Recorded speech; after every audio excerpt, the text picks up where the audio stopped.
Hey everybody, welcome back to the Pylon Show. It's episode number 103. This is going to be a very fun episode. First off, let's say hi to the guests. Creighton, welcome back, man. I'm back for the second time. I'm so happy to be here. So we should have had you sooner. I noticed that you just got done a 10-hour cast semi-recently of the GSL Qualifiers that we'll be talking about some today. How did you do that? How do you even... It was a marathon day because I casted a DreamHack qualifier before that. So I got up. That was like my 3-hour warm-up was the Taiwan-Hong Kong qualifier. Are you kidding me? So you were on for like 14 hours of casting. I think I was just shy of 15. Yeah. Total. So it was fun. I had ZG on to help me out through the middle, through like the hump in the middle. You got to have somebody to help clean that up. So it was a hell of a day, but a ton of fun. I can't wait to talk a little more about them. My God, that's insane. That's like I've done some of those days at like DreamHacks and stuff, or ESL or whatever. I know that's painful. So good work. You're the man. A lot of adrenaline. Yeah. Well, thank you for coming on. It's gonna be great talking to you about that since you saw like every qualifier game pretty much. I remember all of them crystal clear as well. Every single no doubt. Perfect. Every commentator does, guys. If you ever meet someone, definitely ask them about games that they cast in 2013. They remember. NoRegreT. How are you doing, my friend? It's been too long. Doing good. Yeah, it's been a while. Yeah, I'm doing good though. How's Canada treating you? Yeah. It's nice. I had an otter go on my boat when I was I don't know if you saw this. I was paddle boating. Yeah. And an otter came up on the boat. You're like a Disney princess. Yeah. It's pretty interesting. Turns out it was like not fully wild. Apparently it was like a rescue otter or something. So it seems like it was cool with humans or something. Huh. But yeah. Okay. Well, this is quite a change actually. Like when you're in Korea, I'm like, how's it going? You're like, oh, this crazy thing happened with pro gamers. I'm like, hey, how's Canada? You're like, an otter went on my boat. Yeah, there's not much going on for pro gamers up here for me. So no, I guess not. All right. Well, hope you're enjoying there. Good to have you. And E-Mini. I know that you're afraid for your boy Trap this Saturday, but how are you doing other than that? Oh, dude, I'm in shambles. There's no way, man. I can't even imagine him losing this one. I'm doing all right, mate. Thanks for having me on. It's early for me. I'm pulling a bit of a tasteless right now. I'm not usually up this early, so I'm doing my best right now. Okay. I think we call that a reverse tasteless because you're up. Well, I'm usually pulling a tasteless. Got you. And you've secretly given me tons of esports money to get me up this early, and that's why I'm here. Right. So thank you for that.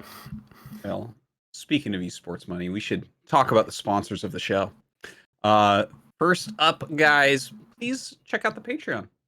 This is the best way to support the show. Check it out, patreon.com/ThePylonShow. And of course, if you are subscribing, we have all sorts of benefits, like you get the VOD early. We try to do pre-show banter audio recordings and things like that that you can check out. Sometimes they're better than the actual show. In fact, we had such a talk. I don't know if we recorded it. I hope we recorded what we were talking about. Oh no! Yes, someone did record it. Steal it and get to a venture capital firm before we do. Steal my idea. This is my idea. We have to talk about the idea. The idea is so good, and then whatever RTS developers that are out there can hire NoRegreT and fly them in immediately. Yeah, check out the Pylon Show on Patreon, guys. Big thanks to everyone who has supported the show. You guys are great. Also, we have our Matcherino, and check out matcherino.com/ThePylonShow. The code this week is Doggo Day because it's National Dog Day, and dogs are great. How's your dog, Jake? It's doing good. It's not here, but no. Okay. It's at the other house. My dog is he's sleeping right next to me in his dog bed. And he's snoring. You guys probably can't hear it though. Boston Terriers snore like crazy. You gotta hear that? Do they have like the flat nose thing that makes him snore like that? Yeah. He's so cute. Doggo Day, guys. Type it into our Matcherino to print us free money. You know what doggo's like? Let's take a look. Yes. Guys, let me talk to you a bit about Wicked Cuts. That's Cuts with a Z. These guys make premium craft jerky with lots of flavors. There's original peppered beef jerky and teriyaki turkey that are 100% natural ingredients and are gluten-free. You like something a little bit more sweet? Orange teriyaki beef. Applewood bacon jerky, bam, done, easy. Or are you more into spicy food like me? What about sriracha-style bacon and volcanic jalapeno beef, or as I like to call it, hot lava jalapeno? Those sound good. Or maybe you're one of those psychos who can handle things that make normal people's mouths melt. The things that make people cry, that they wonder why you eat it. Well, then there's Carolina Killa. And I think you know what that's spiced with. The Carolina Reaper, Scorpion, and Ghost Peppers. Seriously, though, if you try this one, let me know. I want to hear what that one's like. It sounds wild. Listen, check out the quest for Wicked Cuts on our events page on Matcherino. Thanks for checking it out. All right, so listen up. G Fuel. These guys have been around in esports for a good amount of time. I remember the first time that I saw them was when they started sponsoring IEM many, many years ago. So that's my little trip down memory lane. Now let's bring you down memory lane with a new flavor from G Fuel. Bubblegum. I remember bubblegum stuff from my childhood, and you should as well. Why don't you give this one a try? Not sold yet? That's okay. Guess what? No sugar, 0 sugar. Okay, that's good. We know, everyone knows that's good. It's got antioxidants. Isn't that the stuff in green tea? Yeah, that's the stuff in green tea. And vitamins? Oh God, can you get any better in an energy drink? So listen, check it out. Check it out on our event page. And yeah, big cheers to G Fuel. Alrighty then. That is our little sellout segment right there. Definitely check that stuff out on Matcherino. Thanks to them for all the support. Yeah, so okay, let me just talk real quick about what we're going to be doing here. First off, obviously this week in Starcraft, which we'll mostly be talking about Wardy and Creighton during. That seems to be the current trend. And then we're going to talk about the GSL groups. And maybe, I don't know if anything else comes up, but that's kind of like the main topic of the show today. We have GSL Season 3 starting up. It looks so exciting. Oh my God, I can't wait to get there. But let's jump into this week in StarCraft. All right. Of course, this week in StarCraft is contained within our show notes, as all information is. These show notes, you can check them out absolutely anywhere that you see The Pylon Show, such as thepylonshow.com. Yeah, so anything that you hear about in here that I do not talk about enough, you want to learn more, you want to find the links, you want to sign up for a tournament or watch a tournament, it's so easy to find, seriously. If you can't find these show notes, like... Dude, you're like a grandma, you know? Like guys in the chat. Yeah, guys in the chat. You're straight up a guy in the chat. Okay. Let's do it. Jumping up to page 3, upcoming events that we'll be talking about here. ESL Cups, Gold Series Team Championship, DreamHack, StarCraft 2 Masters 2020 Fall, and ProBot Season 2. Moving down, ESL Open Cups. We have a big list of upcoming cups. You can see it's a little bit shorter right now. We do have the actual season starting up now as well, which we'll be talking about. ESL Cup Korea. We had Patience 3-1 over Zound. Look at that finals. Is that an all-star finals? If you guys ever saw one right there. Deep I have no clever comment. Yeah, it's true. He does beat Silky really Hyperion. interesting thing about this is like DRG is really high highs and really low lows right now. It's really strange to me. You know? Yeah. Like Look at that. he has some insane, like Zound is no pushover, but like DRG taking down Innovation or whoever, like you'd think you'd be able to take down Zound, especially in ZVP where we already consider Zerg favored. Right. Who knows? Apparently, maybe he just made Speed Void Rays. He did. Apparently he did like some Adept Void Ray build that like dumped on him. I didn't actually watch the games. But... That sounds absolutely horrendous. Oh, I know. I'm equally horrendous. As confused. But I haven't looked at it yet. But I'm actually, you know what? I'm gonna download the replays right now. I've died to a couple really silly. This is not an Oleg. There's so much experimental Void Ray stuff on the ladder right now that disgusts me. It's filthy. It is disgusting. Every time I see a Void Ray, I'm like, oh, not again. How many is it going to be? Is it one Void Ray to kill Overlords, or is it 30 Void Rays and like, I'm going to go into Sky Toss after that, and you can't build Corruptors? One, where the hell is it coming from? And two, how many are there? Because those answers could be anything. One time I play against Void Rays, I'm like, okay, I'll just get a bunch of Queens. 100 Zealots come out of nowhere. I'm like, okay, guess I did. Like, I was going to say, that was a Heart of the Swarm strategy where it was Zealot Void Ray for a little bit on the ladder. Yeah. That was a real thing back in the day. Yeah. I love when they buff units like this and then everyone's like, I got to try this out. It's like, it still does nothing. It's just annoying. I mean, what do you want them to do? Buff it and then not use it? You know? Well, congrats to Zound, man, for beating DRG, but then falling to patience very quickly thereafter. All right. Moving on. Question, is DRG going to be Artosis's new Leenock where he overhypes him super hard to never do that? Is a good question. Because he did get the round of 4. Okay, so first off, I never overhyped Leenock. Insert that Leenock one is amazing season. Here. Okay, now let's continue. Leenock Where's that meme I made? was fucking monster mode. Okay, he was outplaying Maru when Maru was in his prime. Anyway. Okay, Maru abused a map against him to take down the series, yes. But Leenock literally checked himself out of the fucking hospital to play his round of 4, and that's the only reason he lost to TY. It's the only fucking reason. Okay, so don't you shit on my boy Leenock. It's so sad he went to the military, because this guy would be the fucking... We would really think Zerg was overpowered if he was still around. Jesus. He's got to be coming out soon, right? I feel like it's been... he should be, right? Probably. I feel like it's been that time period where we're like, all right, you should be coming back soon. He left end of 2018, right? Yeah, I think so, right? That's 2 years. Because it was at the beginning of Maru's big run, basically. Yeah, it was right. It was like right after I got into Korea. So Yeah. right after that. So any month now, I guess he's coming back. I think But he's not on any social media or anything, right? He's not like he doesn't like tweeting stuff. I think he technically has one, but I don't know. Actually, he came down to the studio a few months ago, but I didn't really talk to him. Anyways, Leenock was a fucking badass, and how dare you? All right. Moving on to ESL Cup EU. We have Hero Marine taking down yet another one. It's getting insane. A 3-0 over Hearthstone in the finals with Bly and Cass, making it to the round of 4. Congrats to Hero Marine for winning the Hero Marine ESL Cup. ESL Cup NA. We had Peely take it down. Look at that. Haven't seen that name win a tournament in a bit. Peely over Namshar in the finals, 3-0.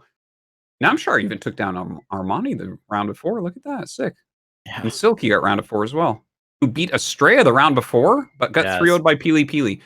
Silky's been on the tear, man. Not tear enough, though. Not enough. Are you guys looking at this bracket? So Silky 2-1's Estrella, who, by the way, right now is out of control good. And then Peely 3-0's him. I think Void Rays were involved. I'm not sure about it, but I think they probably were. You're like the ancient alien guy this week. Any unexpected protest result, you're like, Void Rays. It must be. I messaged Leenock, by the way. Yeah. And he got back to me. He said 2021-05-15 is when he gets really? done. Yeah. Shit. And I asked him. You know what? He's probably such a good soldier, they're making him stay longer. All right, well. Another year, guys, before Leenock can finally win his first GSL. Okay. Okay. Mark your calendars. Yeah. Yeah, now you guys have a date. Thanks, Jake. All right. Golden Team League Championship 2020 fall. We have Dragon Phoenix Gaming 2-0 in the lead. Jin Air right behind him. Definitely do check that one out. And yeah, it's, I guess the Blizzard Game Channel will have the videos on it there. Yeah, I guess so. I don't know. Go watch that, I guess. DreamHack StarCraft 2 Masters 2020 Fall Europe. We have the group stage just starting. You can see some of the results here. Obviously, this is going to be on broadcasted on the YouTube for. Wait, no, this one's going on Twitch still. Is that right? It's on twitch.tv/ESL_SC2 and then SC2B and SC2C and D on those days. All right. Well, guys, definitely this is exciting. We will be talking about this probably after it gets out of the group stages. as we get into the bracket, we'll probably have a pylon show about the DreamHack Masters Fall. We also have the LATAM side of it. Looks like Cham's already made it out of his group. Congrats to him. Moving forward, we have the Taiwan, Hong Kong, Macau, Japan. Looks like Haas has already made it out of his group. Then we also have Oceania / rest of Asia. Oh shit, look at that. Probe already making out 4-0. T-Bull, one of the players that we were kind of talking about in a previous week, that's joining that region. Looks like he did not have too lucky of a run right there. We also, yeah. What's so funny? No, I just feel bad. Imagine like, you know what? I'm done with Europe. I'm going to Oceania, and then you go out fourth in your group. Like that would feel bad. You know, like feels bad, man. That's all. To be fair, that's a pretty stacked group for the region, right? That is true. That is Probe. true. That's like basically the all-stars of the region. He'll wipe his tears with like the $750 or whatever you still win for not making out of your group. Oh, true. And then yeah, I don't even feel bad for him then. That's sick. Yeah. By the way, Piglet, is that Pig's younger brother? I do believe so, yes. Yeah, because I know Pig's younger brother is basically becoming a pro gamer now, but very cute that he's named himself Piglet. I like that a lot. Nice. That's nice. Awesome.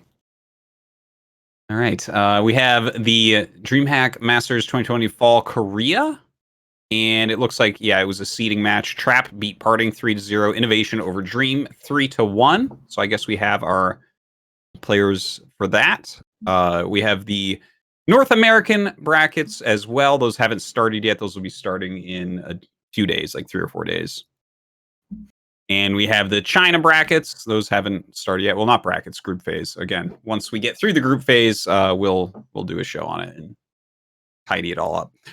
And then below that, this is the final set of players from Korea that will take place in the final tournament that we have for each season. So quite a lineup there. Look at that, 2-2-2, perfect balance, excellent. They solved it. David Kim wins again. He does, that guy. Even while he's working on some sort of Diablo game or something, he's still doing a good job for us. He always wins. Yeah. ProBots 2020 Season 2. Tier vs. Spiny, the Harvester vs. Mad AI. You can check this all out over at eschamp.com. Right, this week in Starcraft. GSL. Close your eyes. Don't look at that yet. We're going to skip over that because we're going to be going over it momentarily. We have a season 2 thing. What the heck? Huh? That was the season 2 banner. Oh, yeah. Yeah. Well, we haven't released the new banner yet. Okay. Yeah. Pretty sick banner. I thought never mind. Okay, go ahead. Well, we didn't have a picture of Spear, so we can't do it yet. I can't magic that one Maybe up next yet. week. Maybe next week. We'll probably have some sort of artwork. All right. Olima League. We had DRG 4-0 over Hurricane. I guess Hurricane didn't use the Void Ray builds. Time Creator in the top 4. Congrats to them. This is before. And this is just before the patch, I think, right? I don't know. Yeah, because that was Tuesday. Mm-hmm. Oh, this was Tuesday. That's why. That's why it's a. That's the reason. Tuesday we had the patch. Oh wait, did we not have it on Korea though? No, we had it on Korea. Yeah. No, because on Monday I casted the guy in the chat tournament. Oh yeah, right. So, they did not have enough time to fully flesh out the Void Ray builds. Okay, you need some time to get those things intricated. Honestly, figure out which keys to press to make a Void Ray. I'm gonna be real here. I think everyone should be playing on an NA server right now, just to get like the cutting edge of Void Ray, because these people have been building Void Rays for years now. So might as well start practicing on NA. That's what I'm thinking. That's a good point. Yeah, no, totally. We know why Parting's so good at cannon rushes. It's because he spent so much time on NA streaming. Yep. True. And he talks to Prinef, he talks to Turkey Dano. There we go. Kings. Filthy. All right. Moving forward, OSC King of the Hill Weekly. Silky, Bly, and Goblin had good runs. Kellisher closed out the week. Creighton, you have anything to say about this one? You always cast this one. Good run by Silky this week. Rather uneventful, though. Not much to say. Goblin edged out at the very end by Kellisher. It's nice to see a couple more Terran players in this. There were a couple weeks where it was like I think 3 or 4 consecutive weeks where I had 13 matches a week, 0 Terran players, and it gets really annoying after a while to cast a ZVZ after a ZVZ. and like hoping a Protoss player shows up. I remember I messaged the organizer and was like, hey, can I offer like a double prize pool for a couple of these matches to get a Terran in here? So it's nice to see Special Intelliger and Aquaron popping to make it a little less tedious for me. But yeah, good week by Silky. He was the standout for sure. Over Mana, over Snoxtar. Solid wins. Oh, nice. All right. Damn, dude, you're getting bored of ZVZ finals every time. You must be like a StarCraft 2 premier caster or something like that. Okay. Sorry. No, it's fine. Everyone has a little bit of salt about the Zerg victories. I get it. All right, so congrats to Kelliger there, and Creighton. When are you going to be doing that again? Should be this Saturday again, right before DreamHack. So I think it's on my calendar. All right, Terran players, go sign up for that. Seriously. Yeah, come on, Terran players. Yeah. All right, we have 2020 NA Apprentice Season 4. You can see the round of 8 there. Future Caleb Arrakis. I always say his name wrong. Nina, Asuna, Dolan, Starkiller, Pili Pili, and Creature. Nice strong bracket there. Definitely check it out. It's going to be on my channel. Your channel. Look at that. Yeah, when I click on it, it's like I can only see the tops of each letter. So I'm like trying to figure that out. I'm like, what does that say? Sure. Calabaracas. Caleb Arrakis. What was the way he said it the first time? He said Calabara. He said Calabara. Okay, you know the I think beetle he said dude that sounded okay, but then he was going to the last part, which our Karaus, and he's just like, you know what? It's Caleb Arrakis. That makes sense. Basically, whenever I see that name, I think of the beetle hero from Warcraft 3. You know the one I'm talking about, the one that lets out little beetles. Yeah. Oh yeah, in Naxxramas. Shit, I should know that. I'm sure Shadow correct us soon. Yeah. Okay, well, Crypt Lord. Wait, no, what? No, Crypt Lord, is it? No, Anubarak. Anubarak, that's it. Yeah, that's right, yeah. because he was in Heroes of the Storm too. Yep. All right. Yep. And you'll be casting this when, Creighton? We don't have a date yet. I was supposed to do it this week, but obviously since we're doing DreamHack, we've had to delay it. So it's either going to be on my channel or we might have to find somebody else. But they'll play through. These are all played from replays anyway. So we'll get the replay cast up until the grand finals, which is live. Cool. All right. Check it out on Creighton's channel, most likely. Right, the Ladder Heroes. NA won by Nina and EU won by Showtime. Congrats to both. Check them out, or check out the standings over on Fear Dragon's page. We also have the Audai Weekly number 47. Duocleo takes down Justice Simon, prevents him from winning too many in a row. You can check that out. Streamed by Red Gunner Guy and SC4VN. Le Espira Desafiantes, Fall 2020. Eggs takes down Turkey Dano 3-1 in the finals. Congrats to him. Check it out on Cranky Ducklings. We also have CSO Challenger number 3. Dark Maul over Brave Samwise. What a name. What a name. That's awesome. Yeah, that's a great ID. But always the bridesmaid there in second place. Just like in the movie. These are all South African players? Let's see. Bronze to 330 or 3,300 MMR. Okay. And it is a South African-based esports organization. So maybe they are. Maybe they are all South African. I'm not sure. Man. It doesn't say for sure. Dope-ass logo. Yeah. All right. We also have CSO Cup number 2, where Trifax defeated Forjumi 2-1, and so that definitely tells us that it is not only South African players. I see a lot of names in here that I do recognize. Right. And this one's open to any MMR. All right. We also have Magikarp Masters Cup, September 4th, and number 9. It looks like Puzzle ended up winning that one over Slayer at the end of the day. Check it out over on Capped Canuck 35 on Twitch. Amantes de Starcraft 2 Gladiadores. This is Brazilian citizens residents only, made by Legolas. Check it out over on Cosmos SC2. Play some names in there you should have seen before, like Turkey Dano. Also, SCV Rush Open. Young Yakov 3-0 over Poppy SC2. Check it out on twitch.tv/SCV Rush 1. The NA Team League Rumble 3. Alpha X leads the group standings with Team Exxon and Archangel Gaming tied for second place. And this is Twitch Creighton. I should have known. Yeah. Yeah. All right. How's this tournament going so far? This is actually awesome. This is a really cool tournament.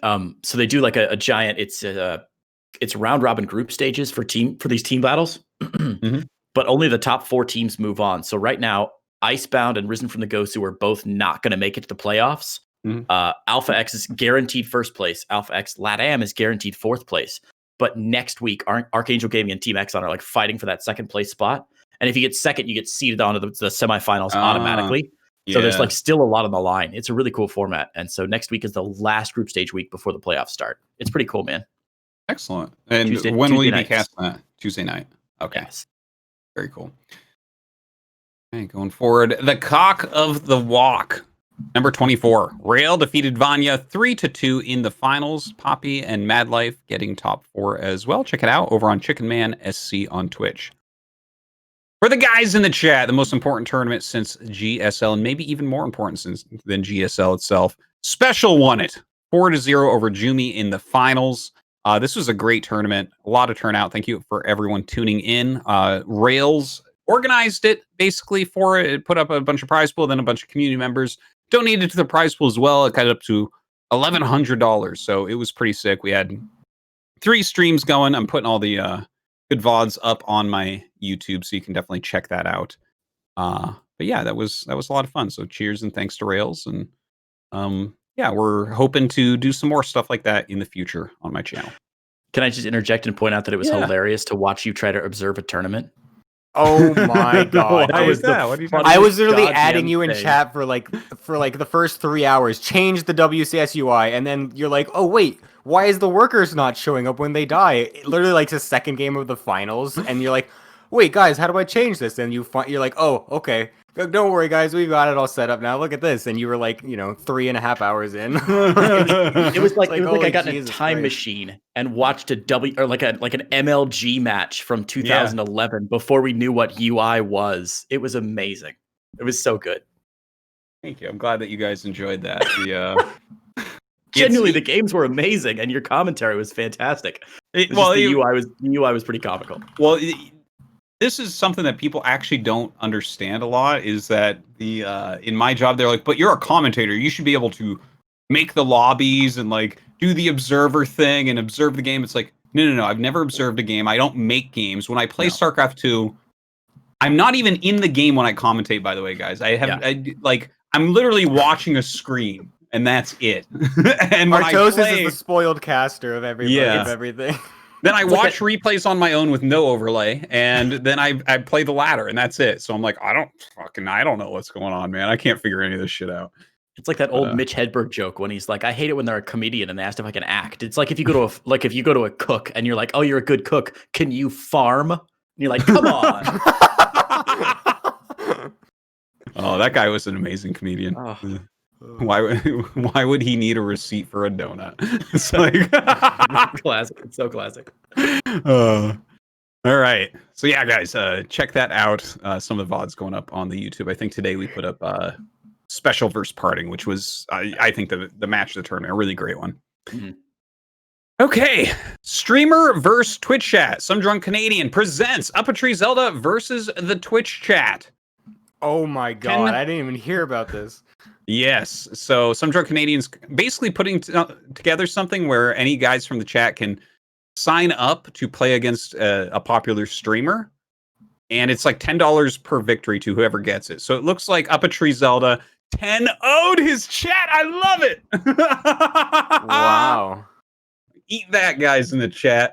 Up a Tree Zelda takes home 100. I was going to say 10. Yeah.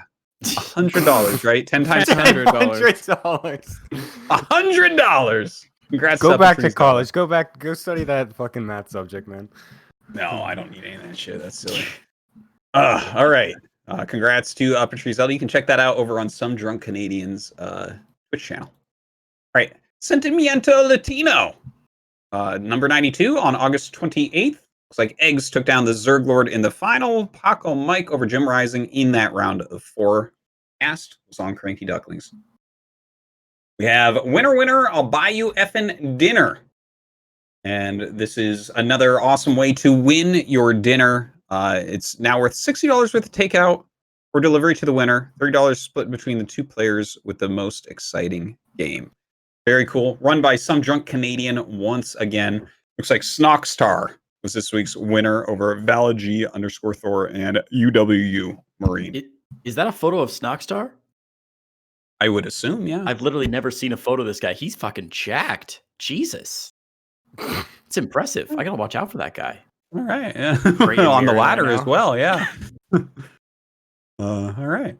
Congrats to Snockstar. We also have a Pizza Pie Biweekly Season 4. Estrella takes this one down and moves up to 4 pizzas. We can see that he killed Starkiller himself on the way and Vindicta in the finals, who had killed Special in the round of 4. Pretty sick. So congrats to Estrella, and he moves up, and he's basically tied for 4th place in number of pizzas won. We'll see if he can try to climb that ladder in the future. Check it out if you're hungry. The Banshees tournament. It's back with a new format. It's going to be first Sunday of every month at 3 p.m. EST, 9 p.m. CEST. And that is on twitch.tv/RagnarokHet. Let's have Apollo ruling. Okay.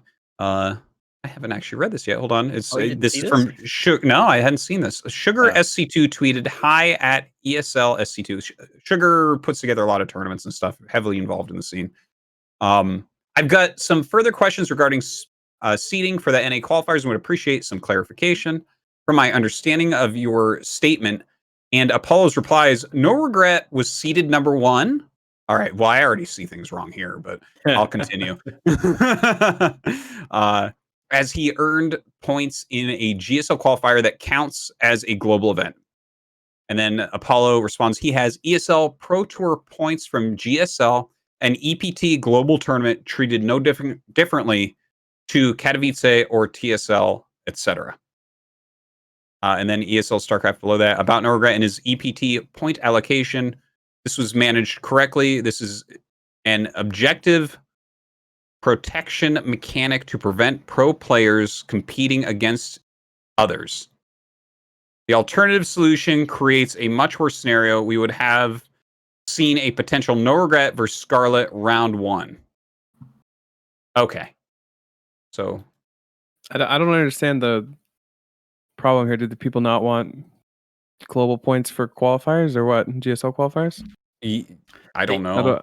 They weren't. I don't understand the problem either. They thought the problem. The really dumb thing is, like, the NA qualifier in general was so poorly seeded, even with me being number 1. Like, my bracket was not easier as number 1 seed. Like, it should have been, but it wasn't. Like, Masa was like 8th or 9th seed. Like, I don't know where the seeding comes from, but it's not like a super well seeded tournament where it's like, well, NoRegreT's first, but Masa 2nd seed. It doesn't make much sense or whatever, you know. It's like anybody with seeding 0 was just all over. Anybody with 0 EPT points doesn't get a seed, so it's all randomized. So yeah, from there there's this huge chunk of like reasonably good players that just haven't placed in an EPT event yet, haven't made it to one of the big events and don't get points because you don't get points unless you like actually make it through to the DreamHack group stages of brackets.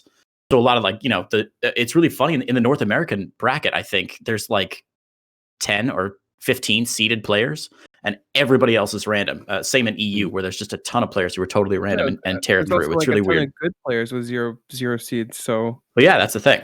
It was just weird to me. Like this specific time was like a very strange thing. Didn't make much sense. Like, I don't know. I'm guessing that probably the question came up because it's a GSL that you won points from. So maybe people think that it's like no one can basically travel to GSL to compete in the qualifiers, right? Well, anyone can. It is open, my dude. There's travel bans from some countries, now, so not everyone, but but I mean, yeah. But yeah, I mean, I guess that's probably why this even came up, why this was even spoken about. I guess. Well, if you have a problem with this, feel free to come to Korea and play in GSL. Okay, how about that? Yeah, come win your points. Come win your points. I welcome people. I love having foreigners in GSL. Makes it so much better. Okay, moving on. Battle of the Americas, number 27 is going to be on August 29th. That's in just a couple days. Check it out. It'll be on the Cranky Duckling stream. Copa Hyperion number 4 takes place on September 4th. This is for Latin American players. Do check it out. $25 prize pool. Worth your time. Better than playing ladder. It's better practice to play tournament matches than ladder matches, by the way, guys. Just so people know, it'll be a little bit slower in your games, but you always put in more effort in a tournament match, so you're actually going to learn more about what your weaknesses are. Mm-hmm. Do it. Inside the scene with ES Champ. Burnout in esports.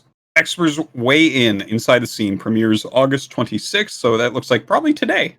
Check it out on ES Champ's YouTube. Ooh, look at this here. Artosis versus Scarlet. I'm excited for this. The Brood War show match. It's been a long time in the making, guys. Tomorrow. In fact, it's like almost exactly 24 hours from now. 24 hours and 30 minutes from now, Scarlet and I will go head-to-head in a best-of-5 show match. Artosis, is it StarCraft 1 or StarCraft 2? How can you be so stupid? I could never fight Scarlet in StarCraft 2. It would be so bad. It would be the most one-sided, stupid stomp ever. It's in StarCraft 1. Use the command in chat, Scarlet, and you can check out the Matcherino page if you would like to donate to the prize pool. It's going to be a lot of fun. We have some stretch goals in there, too. We'll see if we hit them. But, yeah, best of 5. Me, Terran, her Protoss. Her MMR is a little bit higher than mine. Just because people are like, oh, how good is everyone? Yeah, there you go. So I think it's going to be a good match. I think it's going to be close. We'll see. What are your thoughts on her progression in StarCraft 1? Like, I'm not surprised to see it. Like, wait, what? From what I hear from her, that she basically picked it up and started practicing like maybe a month ago. I don't know if she has a huge history in it or not. I think it's a little bit longer than that, but no, I mean sure. Max 2 months. From what I hear. Here's my take, right? Like, there's a lot of weird shit, like tribalism between StarCraft 1 and StarCraft 2. I think especially from StarCraft 1, where a lot of people that are really diehard StarCraft 1 people look at StarCraft 2 like, oh, it's easier. Like, it's this is the hard game. But it's like, the thing that I always look at is StarCraft 2 is full of professional gamers. These are people who game to make the money to live, and they take it very fucking seriously, and they're very good. So, like, for instance, like, I respect a lot of the top non-Korean StarCraft 1 players. They're really good players and stuff, but they don't practice in a professional setting, right? They're not actually professional gamers. Whereas I think if you like the foreigner pro gamers in StarCraft 2 are fantastic pro gamers, and I think all of them could go and play StarCraft 1 and be really good at it. And I think Scarlet showed that. She's very smart. She knows how to practice. She's very quick, good at multitasking and things like that. So if you're willing to put in the time, you can learn it. So I wasn't too surprised to see her shoot up in the rankings. And I mean, this has become almost too much of a meme, my hatred of Protoss and stuff. But like, honestly, it's easier to play Protoss in StarCraft 1. So it's much easier than the other races. She wouldn't be as high. I was waiting for it. Just throw how many are 4 or 5 minutes of like, oh, she's just really good. Throw that out. What I wanted to hear was Protoss, and I got it. She's really. If you even ask her, if you're like, why did you choose Protoss? She's like, because it's easier. This is not a secret. This is not hidden.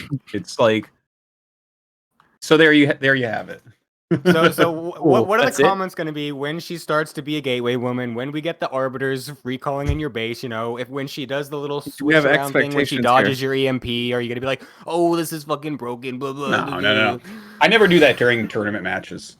Ladder, I'll whine all day, but no, in a tournament, you play your games and that's it, and you see how it goes. Yeah. I think Tasteless is going to have a lot of new sub notification sounds after the show match. No. She speaking of which. Well. Wow. Yeah, Tasteless is going to be casting it. Caster Muse is going to be casting it. Me and Scarlet, I think, will both be streaming it. So, plenty of places to check that out. Man. Cool. Yeah, it'll be a lot of fun. I think. I think it'll be pretty close, but who knows? I'm sure she thinks she's going to crush my face, and maybe that'll happen. We'll see. Well, she's Protoss, so yeah. So I'll do my best. Anyways, check that out. It's coming up tomorrow. All right, Kubo International Championship. $30,000 prize pool. Wow, that's big. Look at that. Alpha X are happy to announce the Cubo International Championship with $30,000 and 1,280 EPT points towards the IM Katowice 2021 World Championship. KR players can only participate in the KR qualifiers. Non-KR players may only play in either the KR qualifiers or the NA/EU qualifiers. It's kind of an interesting distinction. No foreigners playing in the Korean qualifier then. I mean, yeah, that's for sure. Yeah. Yeah. We can pretend all day long on like, Twitter that Europe is as strong as Korea, but fucking nobody's going to play that. Rainer, and he's just like, you know what? I'm feeling it today. Let's play Korea.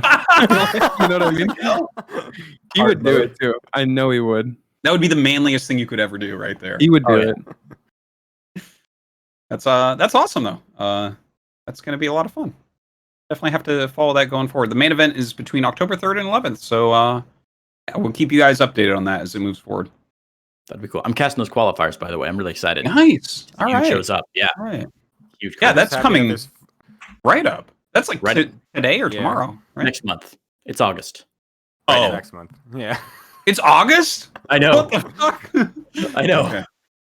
Okay. So next month, guys. Calm down. I'm just happy that there's finally like a qualifier for a tournament or like something with Korean qualifiers on a weekend for once, because I can't plan like anything anymore because nothing is happening on the weekend, like qualifier wise or tournament wise. So I can't ever play in anything because I'm at work. So I've seen you getting salty about that. Dude, I was really upset when they changed the EPT Cup dates, especially since like the times for when, like, because they said it's because of the WCS broadcast or the EPT broadcasts. And, like, they never even broadcast at 1 p.m. Korea anyway, so it's like, they didn't even need to change it for that, but for consistency. Like, I was just like, come on, I'm working full time. Like, I just want to play my one little tournament. Well, certainly, I mean, people generally have more time off on weekends due to school and work, so it does seem like that's when you should hold qualifiers for things. Yes, thank you. So please go bring that to the Africa CEO so that way I can play in GSL Qualifiers. Thank you. I mean, it seems reasonable to me. Yeah, go knock on his office. I'm like, hey, listen, there's this little GM guy that loves crap and he really wants to play. English teacher that really wants to play, but he can't because of the weekend stuff. Yeah, exactly. Let's get some weekend. It's the only thing keeping me from bopping everyone in GSL, man. Swear to God. Yeah, that's fair. All right. So yeah, Kubo International Championship. We'll be following that. Singapore Starcraft League 2021. The SSL is now open for registration for placement tournaments for December 2020. Yeah, you can check this out if you're from Singapore. This is going to be a great way to compete in your local scene, and it's always kind of more fun to compete in your local scene. I think everyone agrees with that. Okay, the Monster Invitational. Main event, 16-player invitational, double elimination bracket, cast by Monster, Siegfried, and Rary. First place, $200.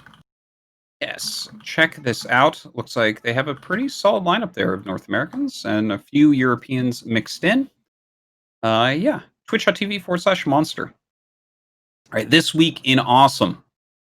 All right, looks like a nice birthday cake. The greatest map of all time. In honor of the 10th anniversary of StarCraft 2, I decided to try what the TL community considers the best map of all time.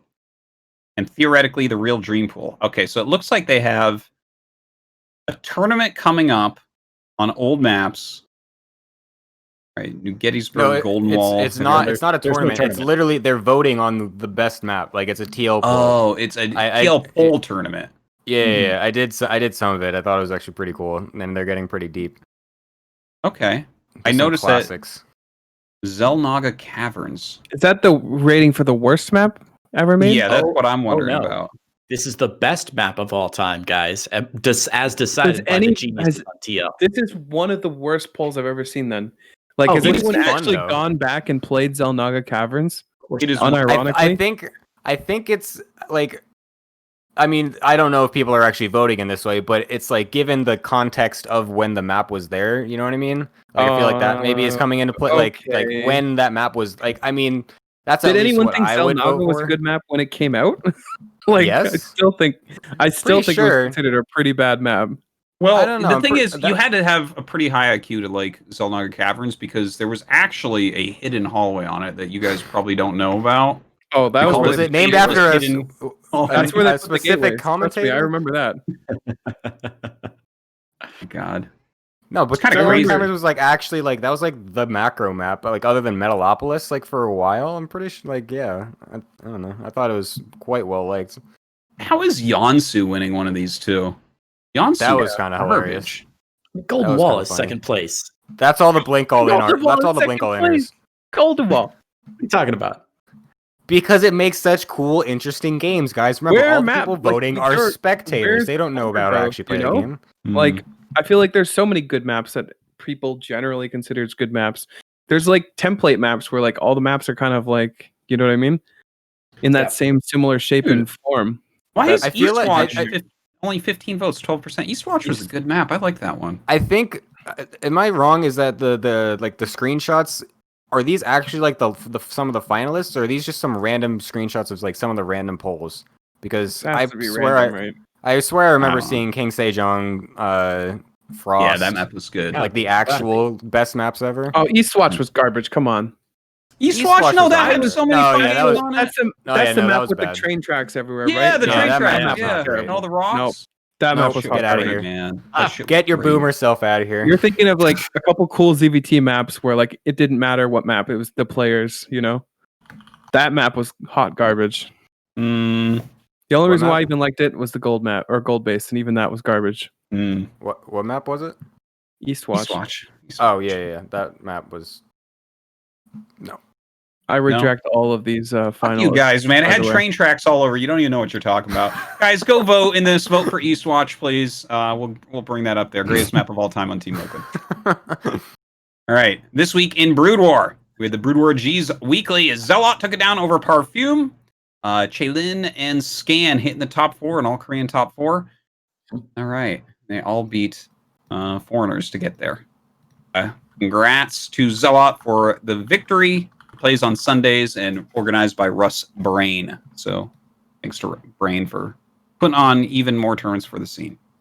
TDR Nation Wars 2. It looks like right now it's up to nice big prize pool. Canada actually in first place, Poland in second place, Bolivia and USA.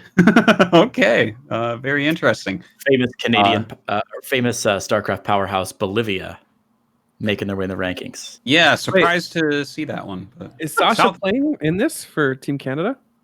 I don't know.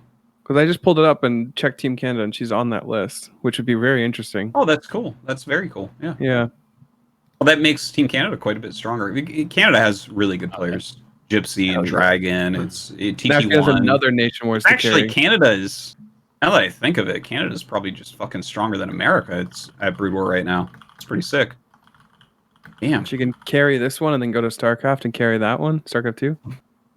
Yeah. Well, she needs her NoRegreT in there to help take down the. To be Koreans. fair, I won more maps against Korea than Scarlet. I know so you did. You were a hero, Yep. dude.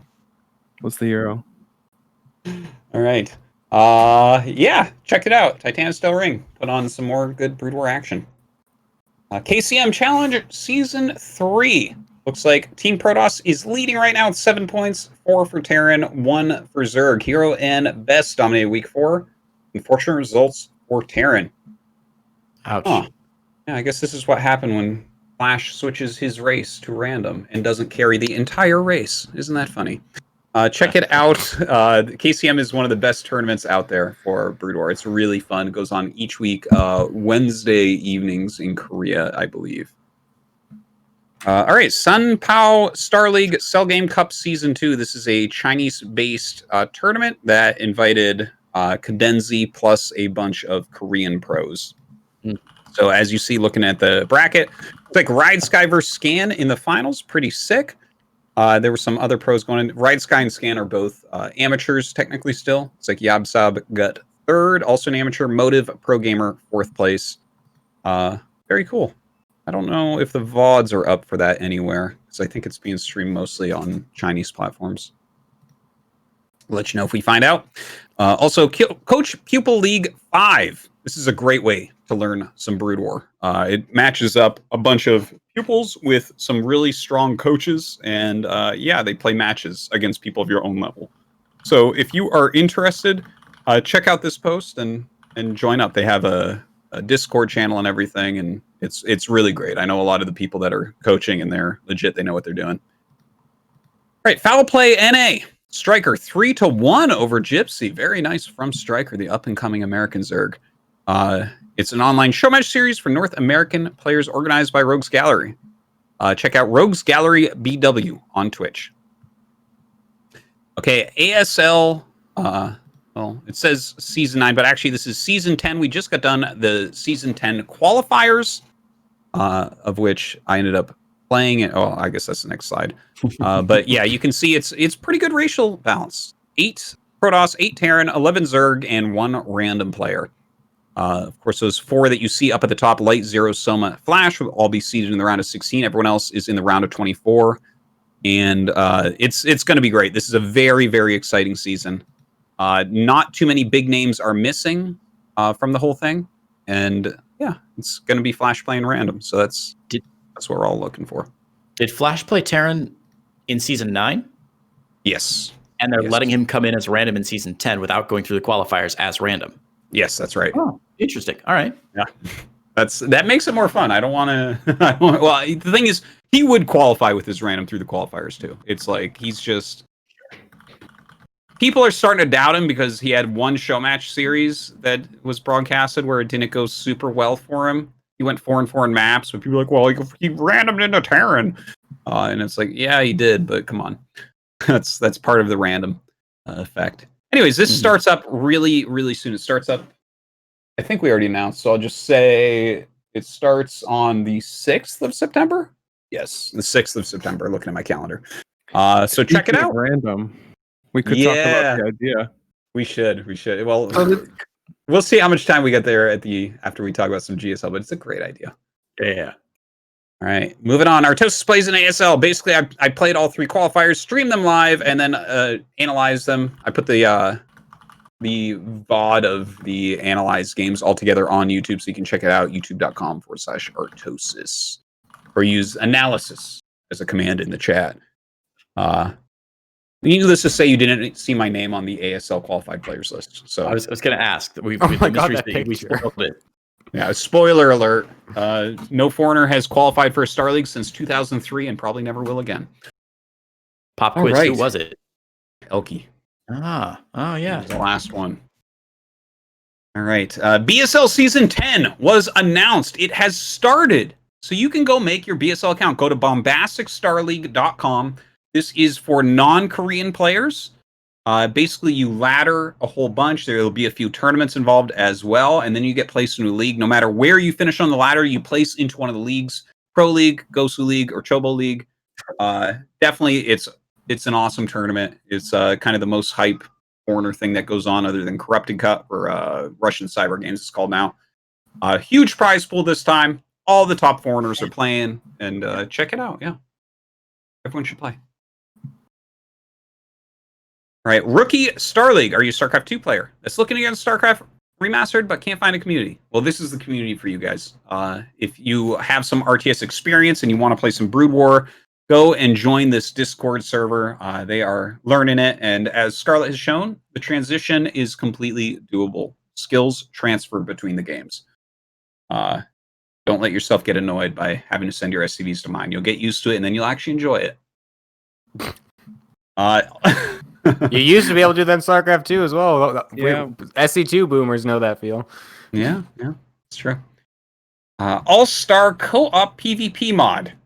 All right, so this is, we've been reporting on this a little bit. Still not 100% sure what's going on, but it is happening very soon, so we'll report on that when we get it. August 29th will be the tournament. Yeah.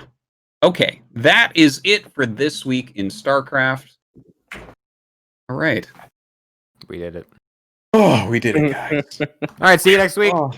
Is Wardy on vacation? I didn't say Wardy at all during that week. Yeah, he was off for like 4 days last week. Is Wardy getting lazy? Do we need to talk to him? I'm like, shouldn't this week in StarCraft have been 15 minutes longer because of Wardy's tournament? All right. Oh, bless his heart. Yeah. Jeez. Okay. So that's this week in StarCraft. It is time to talk about this season's GSL groups. I think I want to start with just taking a glance, guys, at the qualifier brackets. Let me share this with you guys in the Discord. Here we go. Because there were a few things that I saw in there that were kind of interesting. Some of the players that made it in and didn't make it in, and what groups they went through. And here I'll share it in the chat as well. Okay, so first off, we'll look at the actual brackets in a moment. But Creighton, I mean, you commentated the qualifiers like for 10.5 hours. Yes. So tell us some stuff that might have stood out to you, like interesting things that went down. You know, it's really interesting. You guys asked me to come on the Pylon Show, and so I rewatched as many of the VODs as I could, including the stuff I was doing. Wow, look at this guy. Oh, I was just trying to remember, because you know when you cast like an event, any event over 2 or 3 hours, it just the second I shut off the event, it's gone from my head completely. You could ask me what happened 5 minutes ago, and I have no idea what happens. It's this weird time loop you get into. So I was watching and trying to remember, and like what stood out to me was that nothing unbelievable or like super exciting happened, and that seems to be the trend with all the GSL qualifiers that I cast.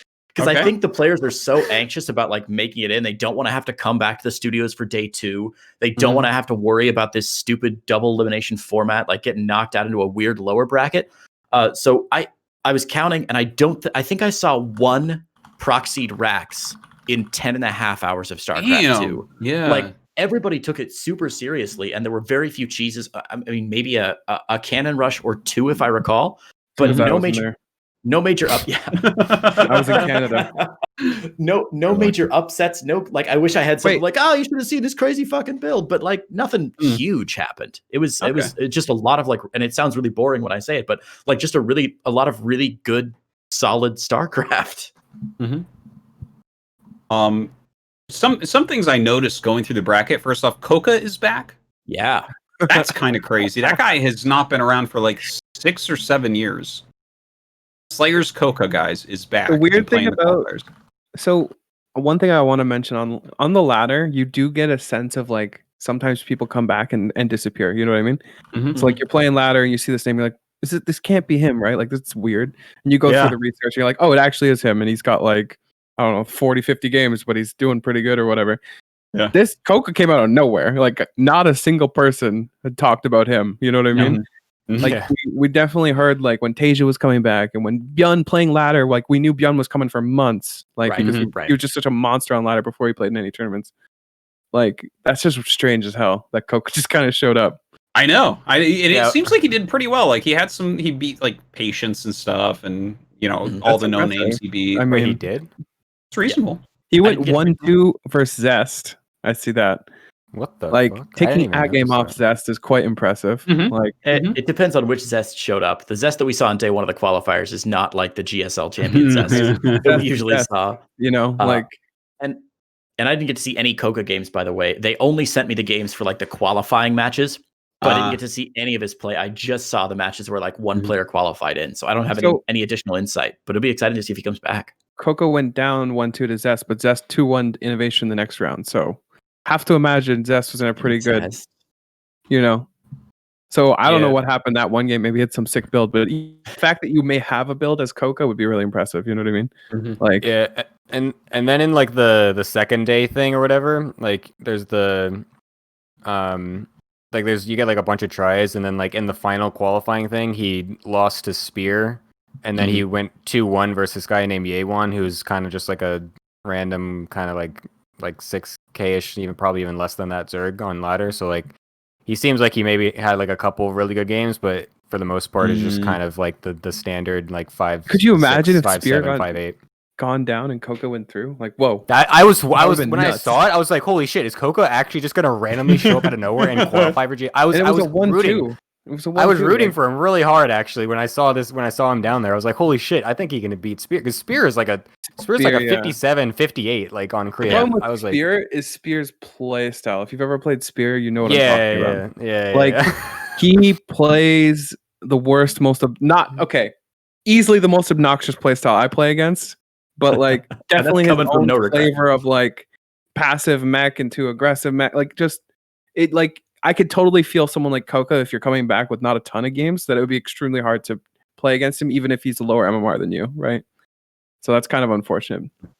Yeah. But I don't know. Maybe we'll see him next season. I have to imagine that if you are Coca and you play this out, you're probably feeling pretty confident. You know, hopefully you take this with a stride. And you're like, all right, I'm not losing that anymore. Like, yeah, I'm coming back and I'm winning. Well, especially with everyone kind of starting to rotate to the military. Like someone like Coca, I mean, just based on his performance here, in a few seasons he'll make it in just based on people going to the military, right? If he retains what he's got. And the foreigners being blocked. Yeah. I also want to mention, glancing at the qualifier brackets, Prince unfortunately did not make it in. He was battling every single day and didn't quite make it. I was really hoping to have him back. He had some really exciting games last season. Didn't he make it to a qualifying game? I don't think, because I don't remember seeing it. I don't think he did. But he was there. He was he was losing to some strong. He lost like Maru and Ragnarok and stuff, and you know he did beat Spear in a series, and then he lost to Bomber. he lost to Nightmare, who's back in. Right. Let's jump over to the let's jump over to the actual groups then, I guess. Dark versus Asia. Dark 2-1. Versus Asia. Yeah. That I would definitely consider an upset. Yeah, Dark was in a slump, man. Yeah, he seems to be. He had he made it all the way to qualify. Anyway, you want to go group by group, Dan? Yeah. Let's throw the groups on screen here. Let me send this over to Matt to make sure we get it. Okay, so let's take a look at Group A. This is the group that's going to be playing in just 2 days' time. This Saturday. Trap, Spear, Special, Solar. I mean, obviously, Special and Solar. Because Protoss has no hope. Dude, Spear. This is the first time Spear's ever made it in. Isn't that crazy? The first time ever? Dang. No. Right? Isn't it? Yeah, am I wrong? I think so. I mean, it is the first time. He's been around for a long time, but yeah. Well, he's the guy that you just see pop up and lose second round in Limit League. You know, like he's one of them. I mean, Spear is dead. Like I don't know if anyone wants to battle me on this one.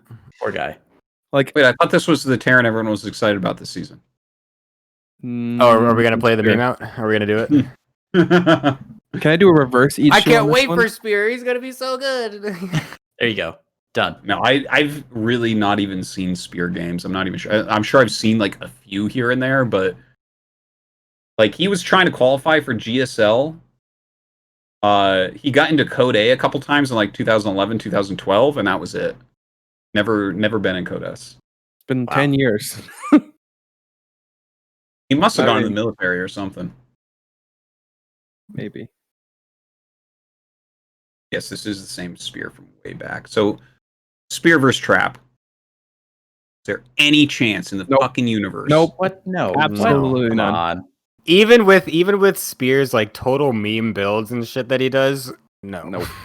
No. Like that's gonna play completely. Like guys, Maru almost lost to Prince. Let's not forget. Yes, even though Maru's like 100%, I can't lose. Then he almost. Prince is Protoss though. Yeah, that's different. And also Prince like really Maru tries to throw against Protoss, as we know that. Yeah. Also, Prince for somehow he was like actually just like 6.4 on Korea for I don't even know how like when he jumped up that high. Like he's usually like a 6.1. He just jumped up super high like all of a sudden for that season. But like Spear is like just I'm sorry he's not as good. He's not that good. So I mean comparatively. So yeah, it's gonna be a bad news bears for him. Yes, that's a happening if I've ever seen it. Even if you pull some meme builds out, it's gonna be really hard to beat Trappers, Solar, them. Like Special is someone that is definitely able to do that kind of stuff because Special is like actually like really good and well established and stuff, and he's actually been doing pretty well recently. So like he can definitely pull some meme builds out. He even did that versus Trap in the Doyu Cup in the groups, and he actually beat Trap 2-1 in that. with a couple of kind of off-brand builds. He did a BC build actually too, which was broke my heart. But so like that's actually a possibility. But Spear is just like, sorry, dude. Yeah. Very, very cool that you're here. We will see you on the way out. Okay. So what are we thinking for this group here? Because I think that this is pretty highly contested other than Spear. Right? Like, yeah. All yes three of these guys can beat each other. Yes and no? Is that right? Yes. My inner bias is saying no, but my somewhat, my somewhat analytical brain says yes. Yeah. Okay, so that's a yes. Yeah. No. Just wanted to confirm because heart bias always overcomes my brain when it comes to trap, okay? Mm-hmm. So it's a no. He's getting out first. He's going to dumpster everybody. His PvZ has been absolutely nuts for the last month and a half. It has been Special nuts. Is garb. I'm just kidding. But wow. Really. Well, and so so basically what I'm saying is if Trap loses this group, I will actually eat a shoe. That's what I'm saying. Oh no! Don't do it! Don't do it! Flip it! No! Listen, don't do it, man. Like it sounds like a great idea. I don't make these guys do this, guys. Like this is not good for me either. Because if you eat a shoe, they're like, guys, why didn't NoRegreT eat a shoe now?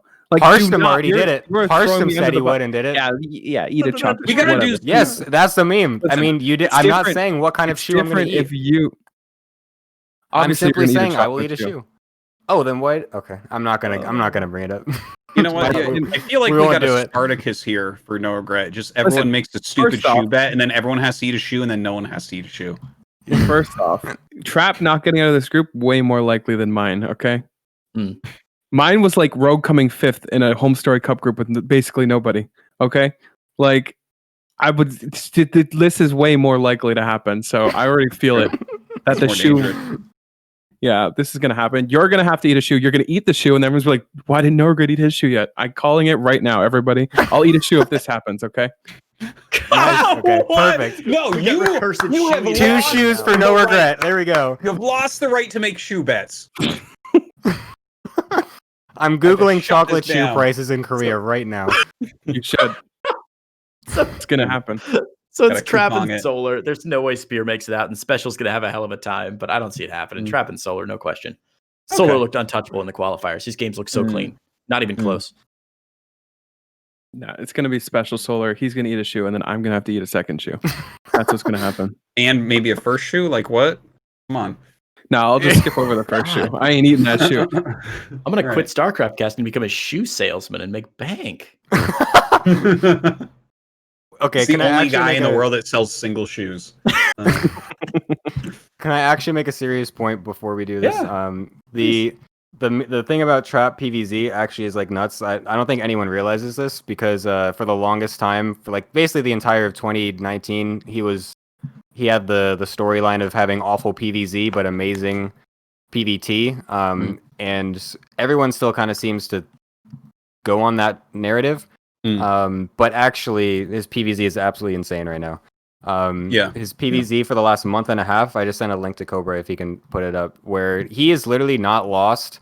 I'm even going to update it. Let me go to the updated one on a legal lack. But basically, he has not lost a single PvZ match ever since the 8th of July.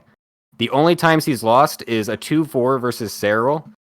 In the DreamHack finals, a 0-1 to Serral in the teamless in the War Chest Team League, which he kind of should have won, and then another 0-1 to Raynor in the War Chest Team League, which he 100% should have won, but through because he lost the War Prism. So like his PvZ is actually insane right now, and potentially the best in the world, and his PvT is actually kind of dropped off a little bit. Actually, yes, that's like a really good point. Like I didn't realize that it was this one-sided, his recent matches, but definitely his PvZs, like as soon as I saw him playing in GSL last season, as soon as he played a PvZ, I was like, oh, this is refreshing. There's someone who actually knows how to play PvZ right now, because he looked 100 times better than everyone else at PvZ last season. And then every PvZ I've seen of him since then, I've just been like, he is so much cleaner than every other Protoss on Earth right now. It's just everything about his play, better execution. micro, macro, timing, everything. It's just really good. And the funny thing is that the reason why I chose this date specifically, that is the first time he showed Blink Colossus in online matches or televised matches, and ever since then he's basically only been playing Blink Colossus styles since, like a couple of other things mixed in, but basically only Blink Colossus styles. He's like really refined it to a point where he is just like almost not losing ever with it in macro stages. What's been happening somewhat recently though is that Void Race, right? Well, no, I have no idea what's happening with that yet. But like in response to Blink Colossus, people have actually started figuring out a little bit, like so far with a lot of lurker, faster lurker Viper stuff comparatively, because a lot of people are just doing the Roach Bane Ravager stuff all the time. So that's what I'm curious about, to see if Solar will do that kind of stuff. Someone who's very known to be a Roach A mover. So we'll see. We'll call them exactly. What are you even? Okay. They're not A movers, they're Roach Bros. Yeah, Roachy boys, the Roachy Ravagers. You can't say that Solar's a fucking Roachy boy. He's not. Are you kidding me? Have you seen not at all? Have you seen? He makes roaches. He likes them. Okay, wait a minute. No. Okay, wait. Yes, he can play macro. Yes, he can play later stage, but almost all the time he will default to Roach Ravager Ling Lens a lot, dude. Actually, he likes so them, much. Yeah. I don't a lot. Yeah. Almost like them. Very much so. He's not. He's not. Listen, a Roach bro. That's Sue. Okay. Like yes, and Solar. Sue and Solar are like the two best ones. Roach bros. 100%. You're saying this about the guy that fucking invented. Yes. Everything with Swarm Host. He invented Bane Hydra. He fucking Swarm Host. Like, what's better? If we had Roach Bro or Swarm Host Bro, which one would you pick, Gemini? Yeah. Which one? The Roach one, 100%. Yeah, Roach see? 100%. Roach Bro. Swarm Host, get that shit out of here. I can't believe that shit's not still nerfed. Oh my god. But no, actually, like seriously though, Solar is actually he does a lot of Roach Ravager Ling attacks. Like for a long I watched like all of his. Okay, we should be back.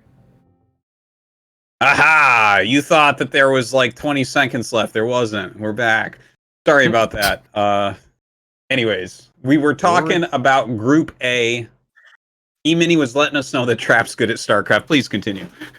What was the actual meme we were going on? I made the comment that you had all this cool stuff, and I was like, what if he just makes Void Race? And then... Oh, yeah. That's where we were. That's totally okay, because I'll call a build completely gimmick and stupid and be like, this is not how you're supposed to play StarCraft. And then Trap does it and like, this is the best way to play StarCraft. So I don't know. It's okay. If he does it, if that's how he wins, bye-bye Blink Colossus builds. I'm going Void Ray every PvZ. Actually, there's something to that way of looking at the game sometimes. If I could just do a tiny aside where like... if this is like a helpful thing, I think, in people's brains. If you look at the very top players of a race and wait for them to do something, and when they do it, be like, there has to be intelligence behind this. You know, if TY does something, you have to look at it and be like, why is he doing this? It has to be good. So let's figure out why it's good. It's like if you just look at the top few players of each race, that's actually I find that to be really useful to try to figure out how gimmicky things are or are not.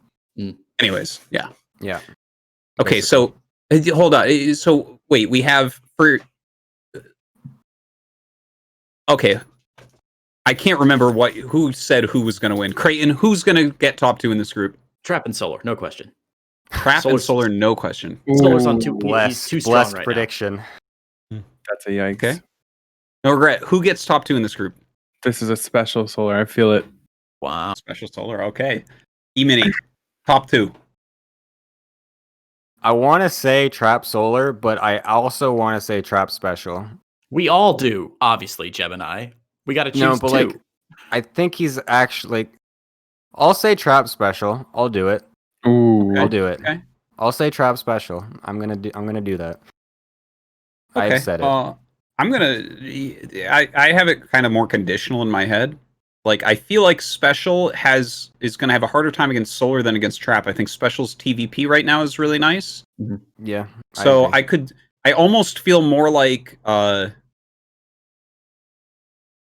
basically if Solar beats Special and then Trap beats Solar, then I could see it being Trap Solar. And then the other way around, like if like let's say Solar beats Special and then Solar beats Trap, I can definitely see Special coming up and beating Trap. I think that the only way that Trap loses this group is if he has to play Special in the decider match. That's what it feels like to me. And who's he playing first? It's him and Spear. Okay. Yeah, him and Spear first. Yeah. So he's not going to lose a match. Maybe not. Maybe not. All right, let's move on to Group B. We have Dark, Creator, Tasia, Zest. This is tough. Yeah. Wait, what is it? Sorry, Trap's not being in it, so I totally blanked out. What's up? What is it? Trap, and Trap. Okay. Trap Dark, wins. Creator, Tasia, Zest.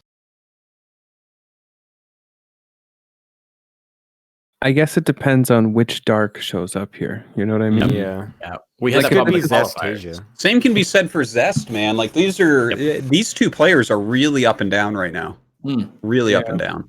And not to and the qualifiers really showed that Dark didn't qualify on day one. He was in the winner's bracket all the way and then got knocked down to the lower bracket and lost By his who? lower bracket match. Shit, I just had this. Tasia is who? Tasia knocked him down. I want to say SOS and Tasia. SOS and Tasia. That's right. That's absolutely correct. He didn't qualify until day 2 with a 2-0 win over Zaun. He beat a player named Hyuk. He beat Rookie and he beat Zaun. And that's not like the most challenging I wish I was road in to the Korea. qualifiers, right? Jeez. Damn. So I mean, and it could have just been a couple bad days in a row or something, but it was weird to see Dark not doing well. And I think Zombie Grub cast these games with me, and we were like, dang, this is not the Dark we remember. This is not the untouchable Dark from the last, 12, 24 months that we've seen. Mm-hmm. Guys, I think Tasia's coming out of this group. I have the most confidence that Tasia's coming out of everybody. He has the lowest. I'm trying to think if there's some statistical word where like he is the most average chance of coming out, whereas Dark and Zest are both like outliers. Where like if things go well for them, they're going to be the most likely. They can show up to play, they're going to win. And there's some I can't remember. There's some statistical term where like they're outliers, and it's like Tasia's probably the most likely overall. But if Dark and Zest both show up, Creator and Tasia have no chance. Yeah, I agree with that assessment. That's a really good way to put it. Even though you don't know the words for it, you described it very well. And that's basically what's going on in my head. I'm like, I know how well Tasia's going to play, and it's good enough to get out of this group. Absolutely. Yeah, because he tore. I mean, obviously he already beat Dark in the qualifiers day 1. So Anyone think Dark had to play a qualifier in a long time? Too busy getting top 4 in every GSL. Yeah. Does anyone think Creator has a chance here? No. Is there any world in which he gets out of here? God, he's so cute. I love him, but I don't think it's going to happen. I don't know. Yeah, I don't know either. I feel like Creator's it wouldn't be like the most incredible thing if he got out of this group, you know what I mean? Like it is possible. It's just not like I don't think he has the emotional stability, right? We learned this about him more recently in a bunch of interviews from his teammates where they're like, he is the angriest player by far. And then when we were looking for it, we saw it where like he would lose a game and like hit the table and stuff. And it's like, oh shit, he'll start playing really well and then shit will go wrong and he'll lose his mind and lose. And that's just how it goes for Creator. So I can't imagine him getting out because the group is actually tough no matter how you look at it. So for me, I don't see him coming out at all. He played a really crazy series. Was it last season?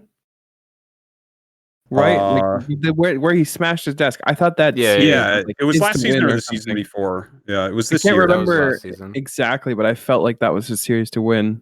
Yeah, it was. And then he smashed his desk. And I was like, yeah, that would be definitely like a result that would warrant desk smashing. You know. Mm-hmm.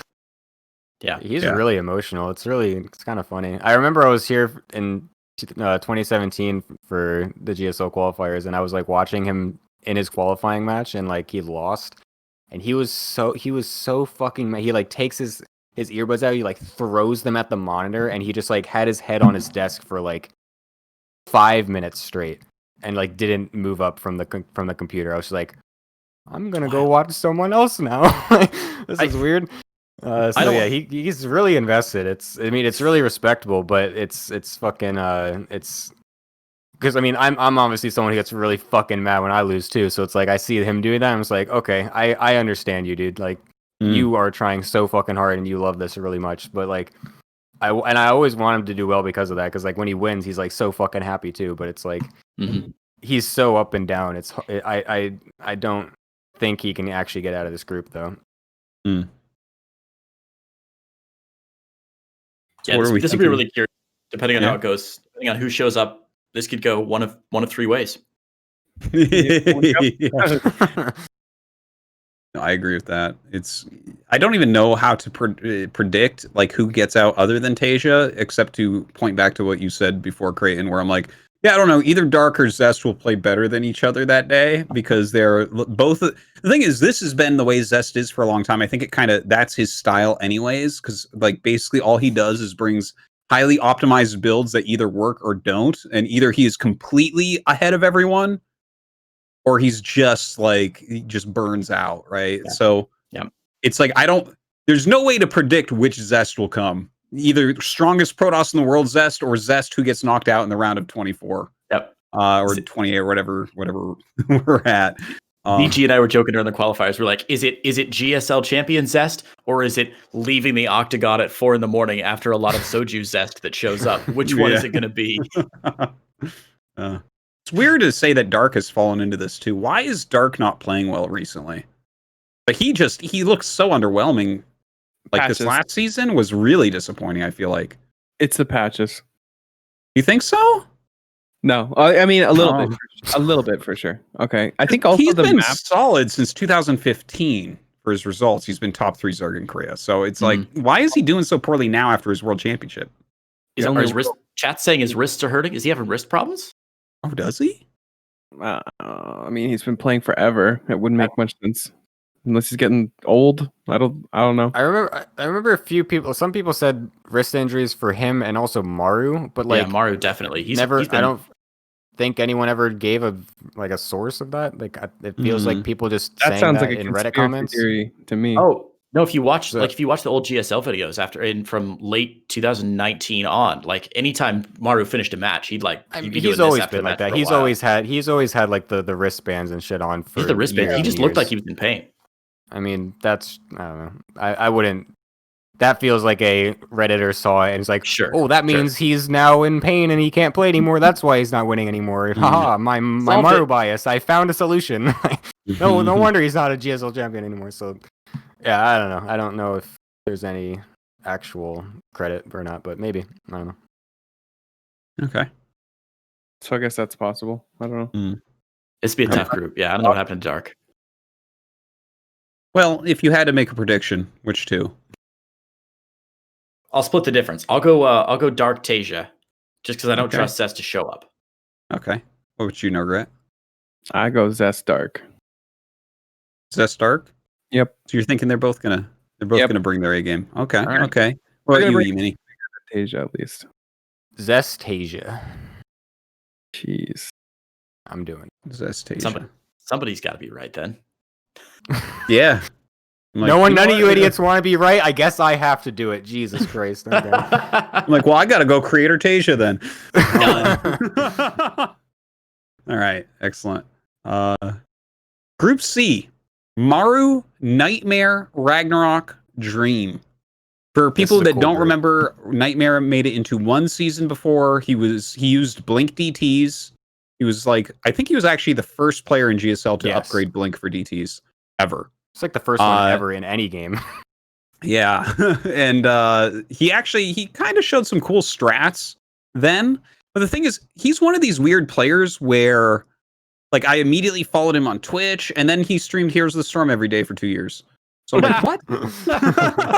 Artosis luck right there. Yeah, I'm not so sure. But I liked his play this season he got in. It was very cool. What are we thinking? Yeah.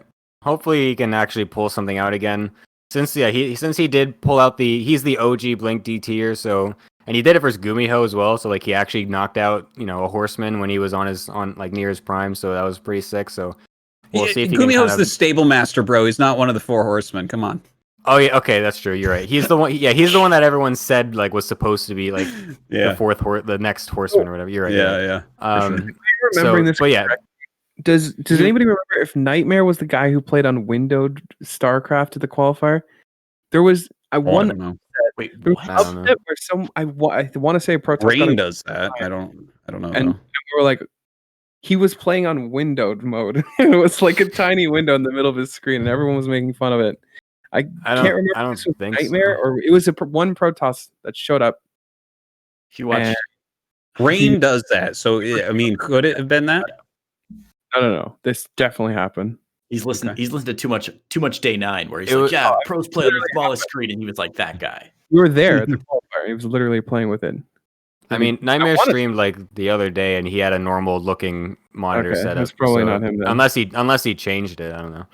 Well, you can make it But- to full screen when you stream. Well, yeah, True. but it's still like I think it still squishes it, so like the hotkeys like look like you're on like a 4x3 or something like that. Oh, I think. okay. Pretty sure. Weird. Anyway, Wow. it would be cool if he can come out with some cool build again to smash a really good player like Maru or someone. But I don't know if it'll happen this time. I don't really remember how good he actually was, like when he came into GSL last time. But right now he's like a solid 6K player on Korea, which is, I mean, like when you want to beat people like Ragnarok, Dream, and Maru, that's not going to happen. I mean, ladder rank obviously doesn't mean everything, and it's just kind of contextual. But generally, what I go by is that like a 6'4" or so player is a pretty solid round of 16 buy-in. Like 6'2" or 6'3" is like the kind of the first round people basically. So if you're like a 6K or so, it's generally you're basically like on the bottom of the list of the the barely players squeeze in the last qualifier type of guy. Yeah, which is what he did. So Yeah. we'll see what makes happens. sense. Okay. What do you guys think about these other players? I feel like Ragnarok was coming up so hard last year, and I feel like it just kind of fizzled out a little bit this year. Like he's still playing well, but it's not like last year where I'm like, oh my god, he macros now, and he still has all those cool strats.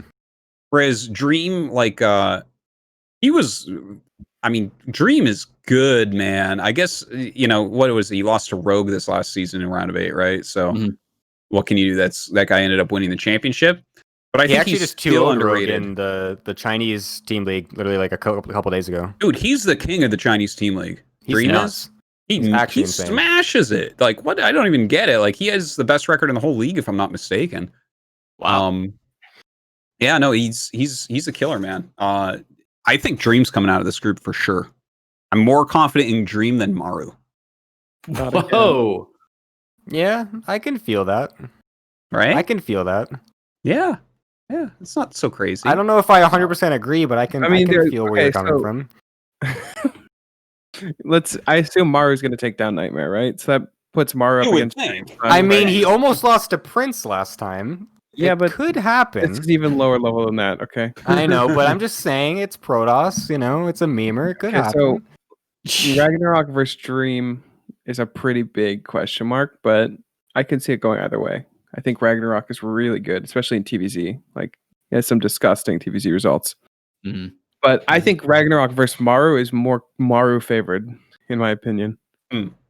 So yeah, Maru's definitely better TVZ than Dream is. And I also feel Maru is better in TVT than Dream as well. So I feel Maru can get out. Yeah. Maru's TVT can be really sick. Like it really depends. It can be, but it's also not like it can be very sick. Is not what? I feel like that is a weakness for him though. I don't think he's unbeatable in TVT. Right? Like a lot of times, even during his peak, it was kind of like, who's going to take him down? Innovation or TY maybe, and something like he was almost knocked out multiple times. Remember Keen versus Maru? He almost stopped that legend before it ever began. Yeah, that was right. Nice he has his TVT is more shaky than I think his TVZ is super solid, but yeah. Maru versus Dream is 13-11 in Maru's favor, so not really much to go off of there. Yeah. Also, the last time they played was in 2015, according to Olegilak. So. Oh shit! Oh wow. Okay, well that doesn't. It's even less relevant. Yeah, that means literally nothing. I saw that result and I was like, okay, it's got to be close. Yeah. I mean, I think Dream is. Thing is, for me, Dream is kind of like this very exciting Terran in a lot of ways because I think his TVP is very, very good compared to other Terrans right now, and I think that's like kind of his almost relied upon matchup. I think he does too many shitty Hellbat builds in TVZ. I hate Hellbat builds, man. At the pro level, what the fuck are we doing? His TVT, I guess we haven't seen as much, right? I think he has some solid TVT though. Yeah. He had a nutty game versus TY in the War Chest finals on Submarine that went, it was like absolutely bonkers. Like they were both kind of, doing their best baseball pitcher impersonation, and it was going back and forth really hard, but like it was really, really, really entertaining, and like Dream like was actually clutching it out really hard for a long time, like pulling back a seemingly an impossible victory. Eventually did lose it out, but like he looked pretty good. So for TVT, I mean, I also think that could very easily go his favor if he goes versus Mario as well. Okay. What are your guys' predictions for this group? Well, I'll just jump straight on the hype train, Artosis, and legitimately say with complete and total seriousness, Ragnarok and Dream are going to win. Maru's going to go out in the deciding match, and he's going to be so ashamed that he's going to announce that he's leaving for the military that afternoon. Okay, that's a big prediction. Are you willing to eat that whatever Creighton's? No, I'm not going that far. Okay. I think Rag and Dream. I think Maru's been slipping a little bit, and he hasn't got out in the first round in what 6 years now or something. Like he's due. He's due. Okay, I like it. You're due to have a bad result here, Maru. I mean, come on. What do you think, Gemini? How does this group end up?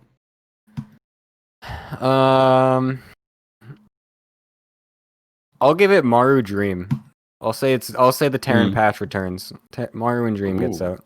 All right. What about you? I'm feeling Maru Dream too. Yeah, that's kind of where I'm at. I think it's Maru Dream. But I could see Maru Ragnarok too, just because I could see Ragnarok knocking Dream down, Maru killing Ragnarok, and then Ragnarok killing Dream again. I think that is a real possibility. I think it's I think it's very likely we'll see that rematch, like that Deciders match rematch with Rag and Dream, because I think Nightmare is like clearly not going to make it through, and Maru's probably the favorite to get out. So I always love when that deciding match is a rematch. That's so cool. Mm-hmm. Okay. Group D: Bomber, Cure, Armani, SOS. That is a weird looking group. That is a weird looking group. That is a weird looking group. Dude, Cure hasn't been playing that well since his finals, right? Like genuinely has not. Yeah, he was on top of every tournament for a long time. He made it to the finals. TY bopped him into oblivion, and he hasn't won a match yet, is what it feels like to me. It's like I'm the guy where I'm like, he's almost winning every match or winning every match into what happened.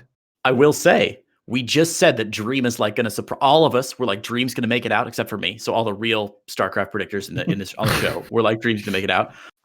Do you know who Cure qualified over in the qualifiers? Dream 2-0. Damn. Yeah, I still think Cure's going to dump this group, personally. Did you say dump or dunk? Dump. Or they both work. As in, do you mean dump as in like he dumpster it? Yeah, dump it. Yeah, he's gonna dump it. He's gonna throw it in the dumpster. Yes. Throw it in the dumpster. I'm feeling that too, to be honest. Yeah. I don't know why you guys are sleeping on Cure. No. I think Cure's making it out number one. Armani and SOS, though, I think is going to be a really close one. Like Armani's not quite the, he's another one of those players where I feel like last year, the year before, there was like this wave of excitement, right? Where we're like, oh man, this Armani kid. And then it just hasn't materialized. And we're still sort of waiting to see if he just drops off and doesn't do anything else, or if it kind of continues. I really hope he does, because like he's one of the players. He's actually really young. Like I think he's only like 23 or something, and he already finished military, which is kind of, you don't really see that for SC2 at least. Right. He's 24, so like you don't really see that for StarCraft, because usually they delay it as long as possible. But like that's pretty cool that he is back already, and he has basically however long he needs to play. He was actually like super demotivated from last season because he got like a really bad result with that. Like he did an interview with Ragnarok on Ragnarok's YouTube, and it was actually really insightful.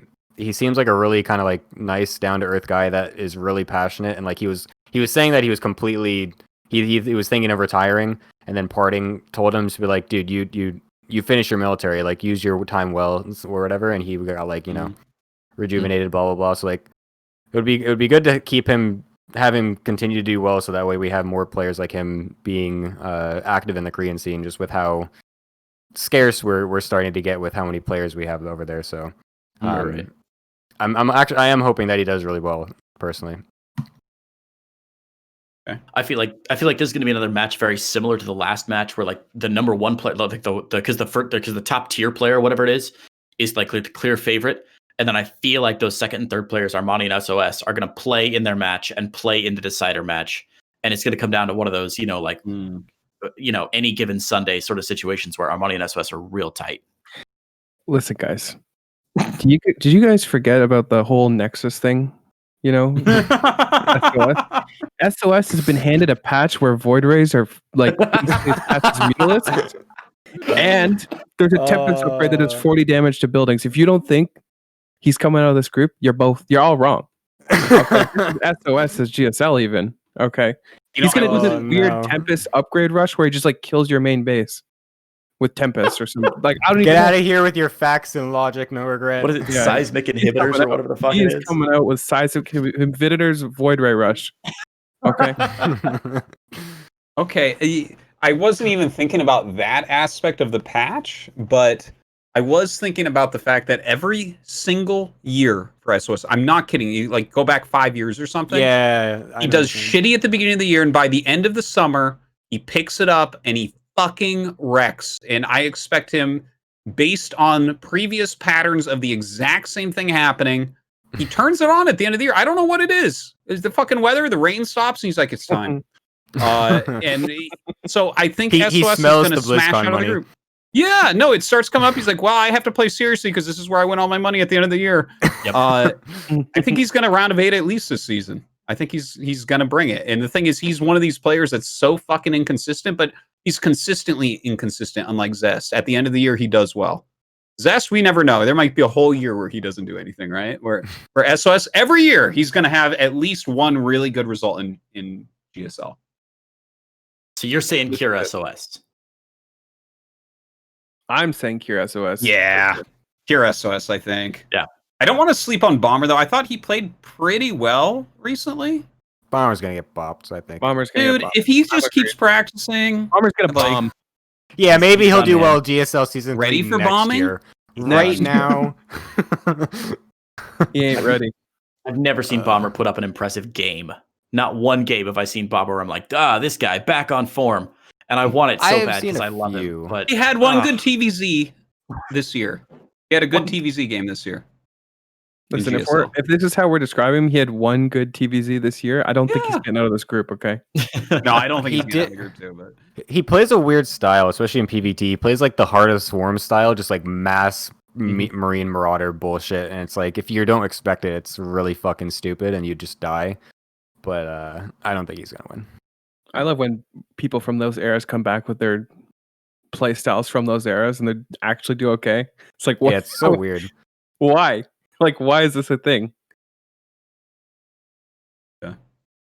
So, is everyone agreed on Cure SOS here? Yes, but I would love to see Cure Armani. Okay. It ain't happening. Yeah, I understand. I understand you want of Armani, but I don't think it'll happen. Yeah, I don't think it could have. I mean, yeah. I think Armani is someone that's going to be like a top 8 Zerg in a year and a half from now, basically. Yeah. If he doesn't motivate himself. Yeah, if this, It's either, the funny thing is, I want to say he's like either a top 8 Zerg or he's just gone. You know what I mean? Yeah. Like he won't stay around at 24. It's like actually impossible, even with the rotation of everyone going to the military. Like he's just going to raise into the round of 8 eventually. Right. Yeah. Okay. Group E. Innovation Hurricane Zaun Su. That's also kind of a funny group. Yeah, so these groups are just weird this season. Yeah, let's just wait till the next one, man. Oh my god. Oh, the next one's the really exciting one. That's the one everyone's waiting for. Fucking all week on stream, people were asking me, "What do you think about this?" I'm like, wait for the Pylon Show, boys. Okay, so Innovation Hurricane Zaun Su.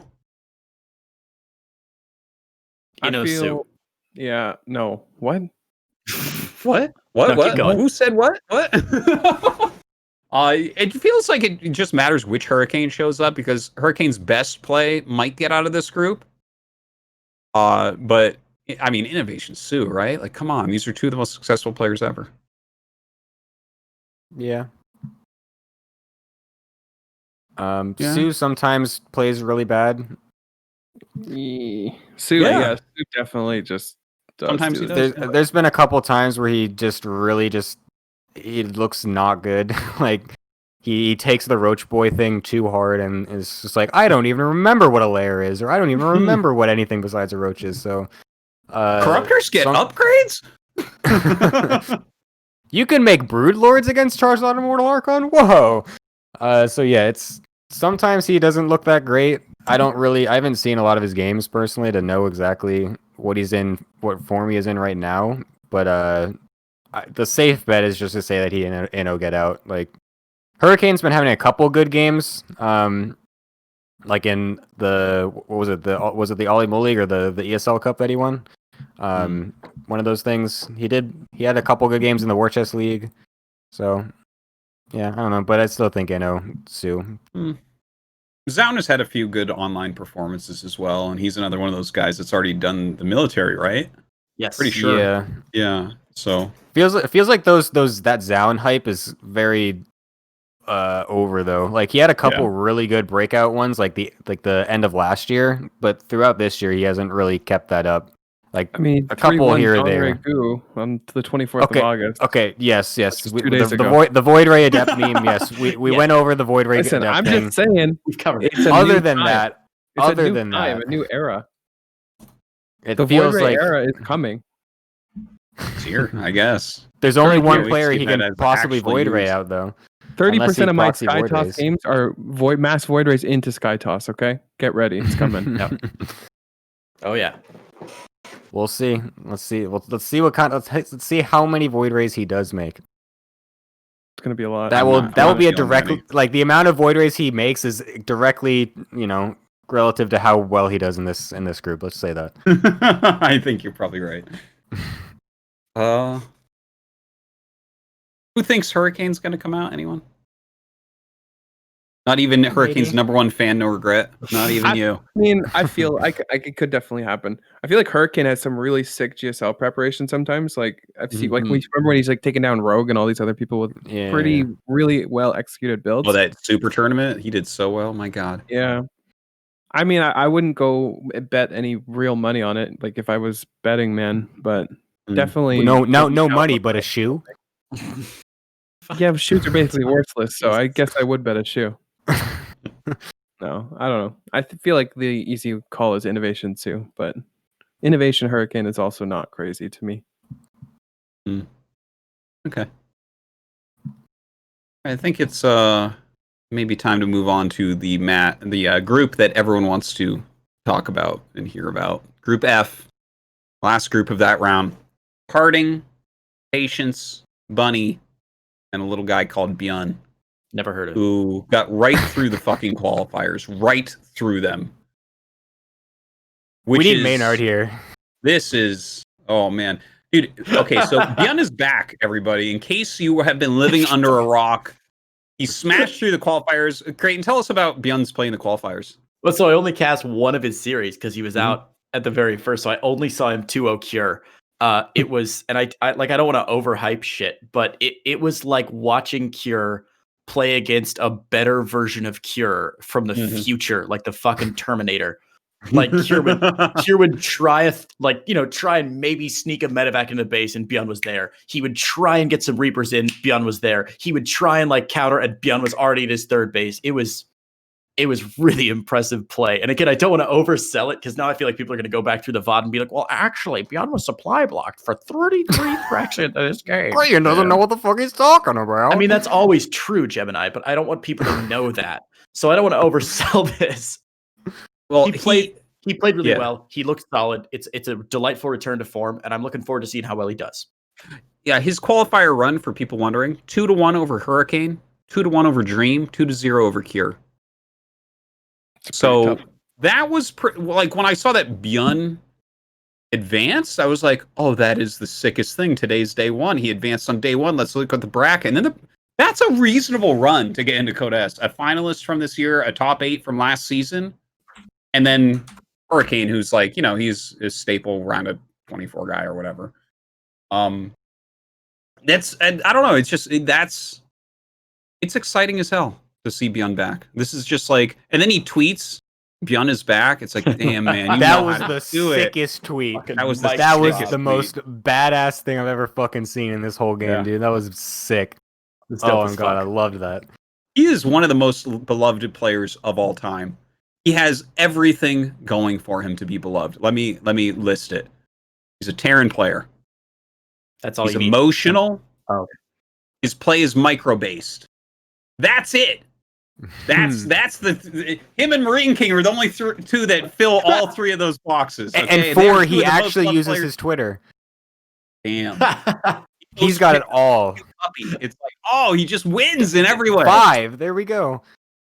Oh my god. 6, he's Korean, so like he doesn't, his English is not great, so people love him even more for that, for trying. Teamless. He owns a small puppy that's apparently adorable. I mean, the list goes on and on, guys. Yeah. Come on. Yeah. And it is Doggo Day, so make sure to get that Matcherino page. Use the code. Oh, smooth as fuck. I'm so glad the first match is Bjorn parting. Yes. It's like the best Protoss micro against the old best Terran micro. And these are like staples from the past too. Like you can go back as far as you want and just be like, parting and Bjorn have always been there.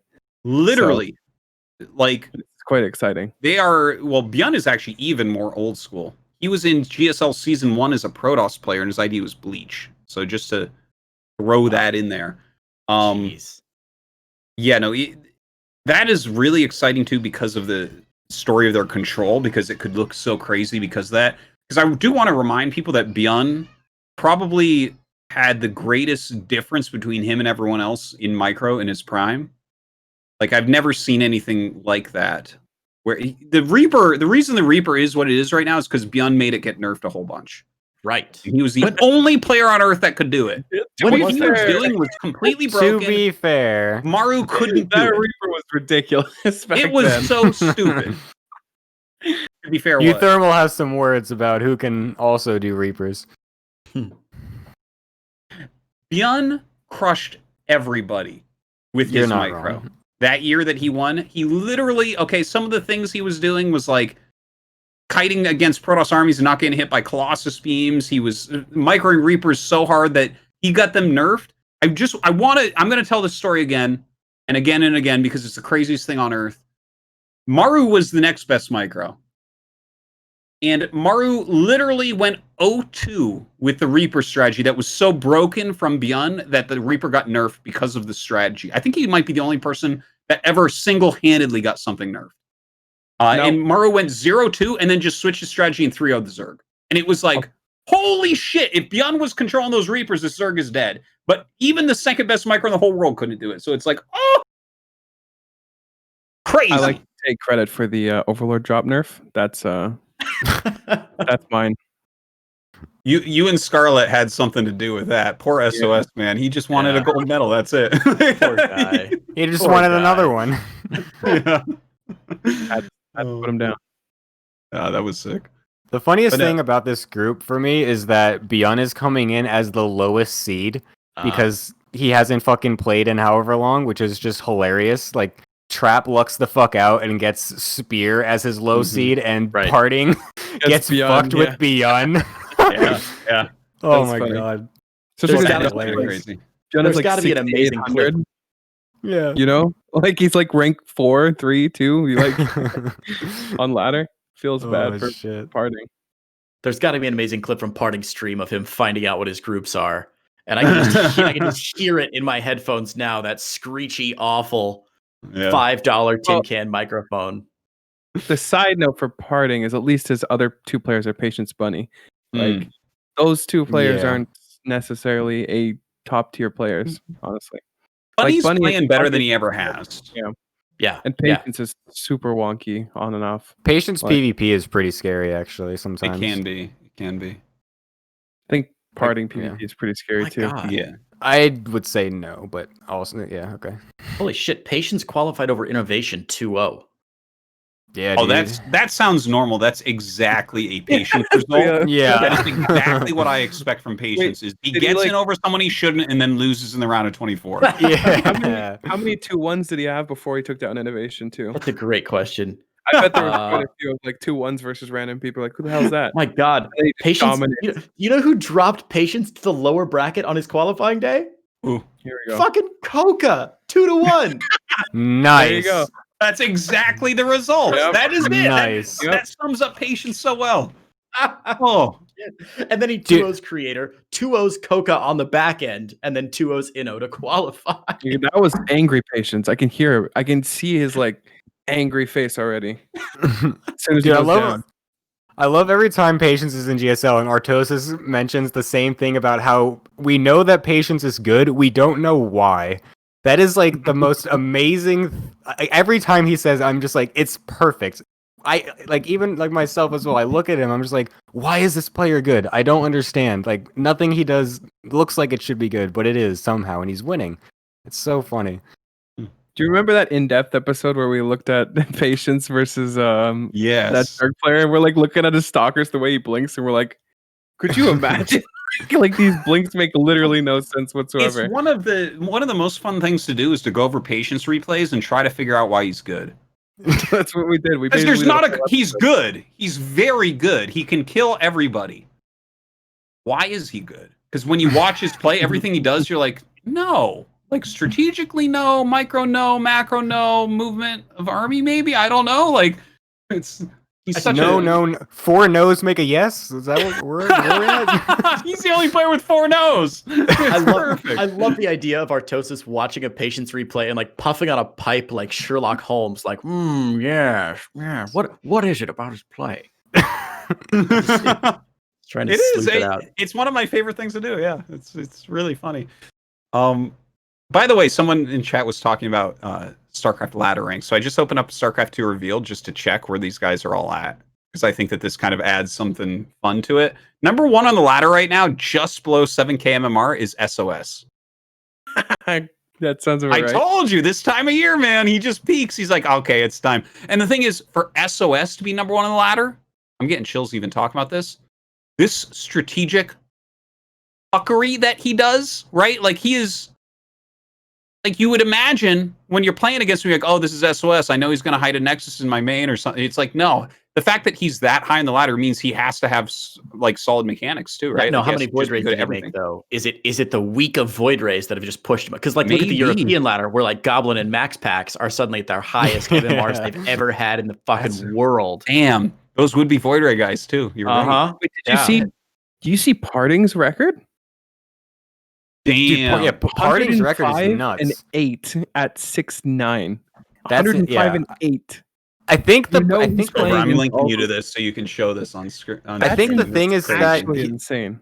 I think the thing is that he's always playing at 5 a.m. on Korea though. That he gets a lot of low ranks players. So like he's just not. He's slapping. I know. All day. I know. I know. He does play. I know he does match versus a lot of like actual high rank players too. But I think that like.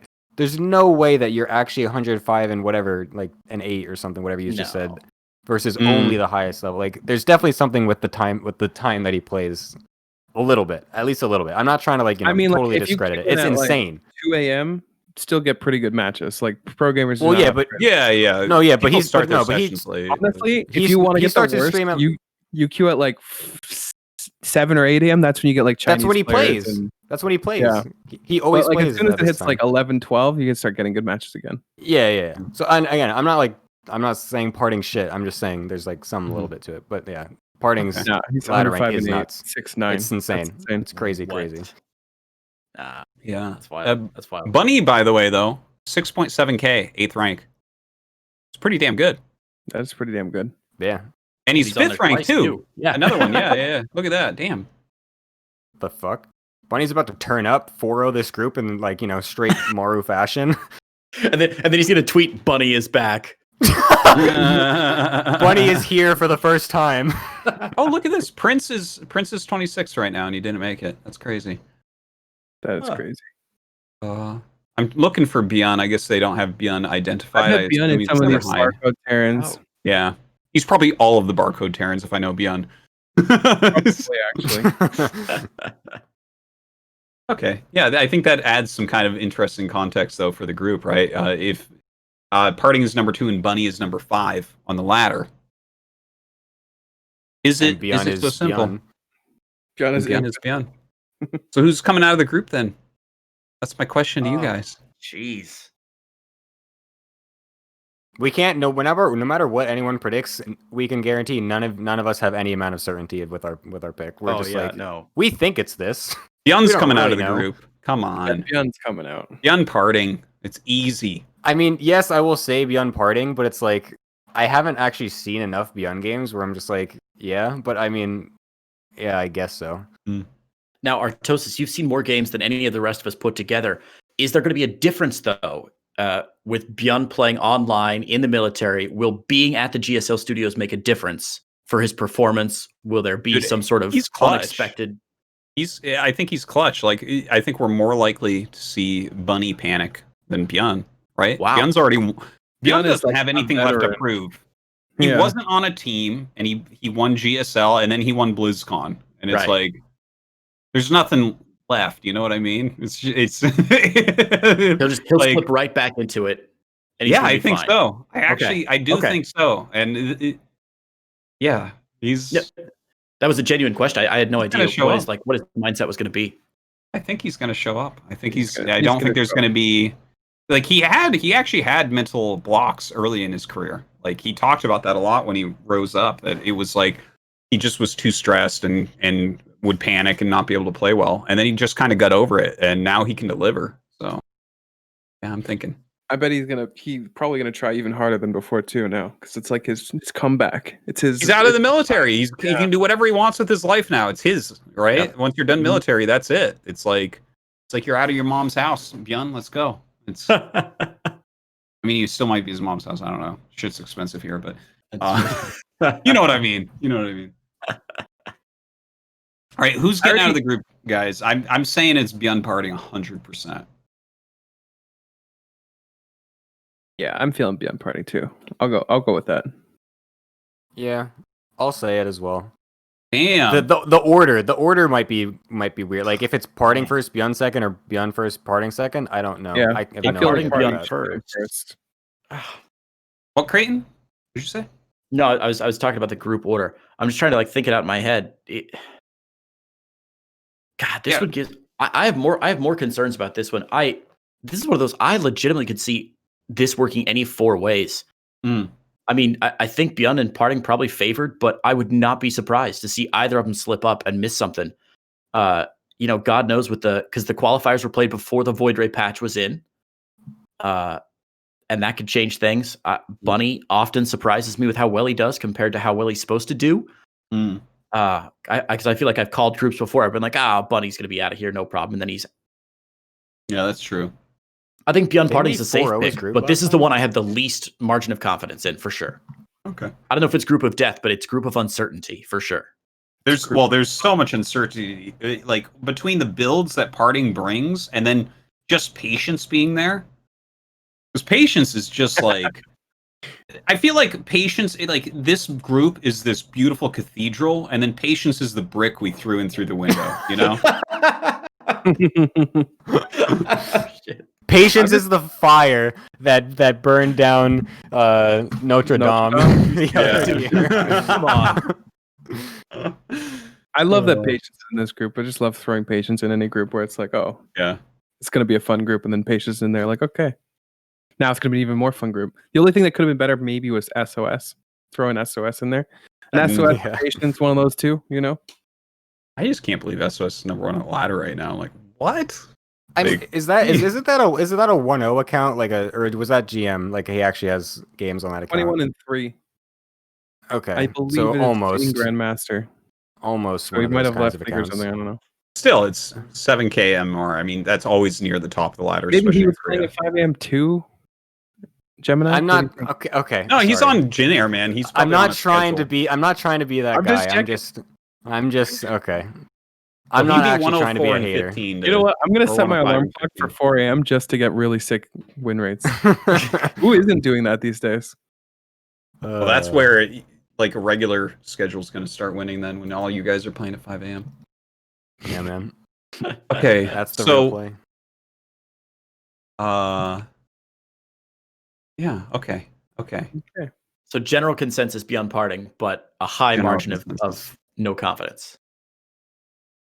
Yeah. Well, shit can just go so wrong. It's hard to say, I guess.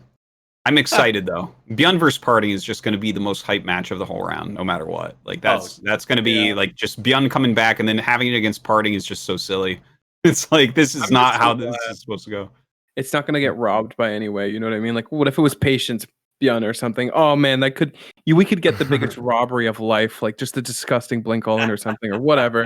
You know what I mean? Yeah. And then Beyond just being out. Like that would be. I was gonna say, like, is there a way for that series to go in a disappointing way? Because even if Parting does just like the same thing, just blink all ins and wins or something like that, are people gonna still be disappointed because Parting dick twist, haha, you got him. Like I feel like there's still they're gonna be happy with the result no matter what happens. Is there a way that this match becomes not interesting? No. What, Beyond Parting? Yeah. Yeah, I mean, if it was like 2 cannon rushes and Beyond's dead, then it would be like no. But that's what I'm saying though. Like if it's like that, then all the parting chatters like, "Ha, dick twist! He did it, guys! He twisted his dick!" Like sheeball or whatever. Like I don't know. Yeah. I feel like it'll be okay anyway. Yeah, but that's not good for like general Starcraft. You know what I mean? Like there's parting Starcraft, and then there's general Starcraft. I guess they're very different. Watching good games of Beyond vs. Parting is so much better than cannon rushing and then like being like, oh yeah, parting her. I mean, the amount of love that Prince got on Reddit that one time for almost winning it with a cannon rush versus Mario, like maybe that is the way to get the fans. That's different though. That's a reverse, True. Like yeah. The best part is group. We're out of 16 group. The group stage or the group choices are right after this series as well. Oh yeah. So after Group F is the deciding stage. That'll be some good banter, man. I'm looking forward. Well, to that would make the best banter if it's Beyond and Parting getting through for sure. That's gonna make the group better. Can't wait for the winners interviews for sure. Yeah. That'd be great, man. That'll be great. Right. Well, that kind of wraps up the GSL group preview. Do we want to just mention your RTS idea, NoRegreT? This seems like a good time. I'm down. I don't know. Yeah. So like we were talking about Flash, and I was thinking like. Yeah. So let me set this up just real quick for people. We were talking before the show, just shooting the shit as we always do. If you're a Patreon subscriber, you'll get some of those and get to listen to them. I don't know if we recorded today or not, but and NoRegreT came up with an idea. I walked in because I was like peeing or something and heard the back end of the idea, and it is a sick idea. So NoRegreT, go ahead. So yeah, we're talking about Flash, and the big problem with random versus random in general right now is that there's a dominant race, a super dominant race, which leaves it really up to RNG. If you get Zerg 3 times and you're a Zerg player, haha, you win. But if you were forced to play random from the very beginning when we first switched over, when we first started playing the game, it would be a very different story. So I was thinking it would be a very interesting game if StarCraft was forced to be random from the very beginning, no race picking whatsoever, because there wouldn't be a dominant race generally.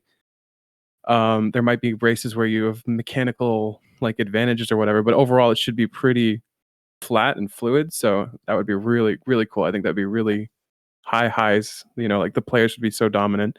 Balance would be a lot easier. Like it would be. Yeah. So, and to clarify, go ahead. To clarify, not like everyone has to choose random, but like you don't ever get to choose. Not in tournaments, not in practice, not in a mod that you've set. Nothing. Every time you start the game, you're a random race, and you just have to deal with it. Yeah. See, I love that aspect of the idea where it's like. Imagine this, everyone, not in StarCraft. Try to think, there's a new RTS, right? There's the robots, there's the Spider-Men, and there's the mermaids, right? Mermaids. And it's like, those are your races or whatever. And every single game, you're random. You literally can't choose one race. You can't do it. It doesn't work. You're always the random race. That would actually basically fix balance. People wouldn't complain about balance because there would be hard matchups, but everyone's random all the time.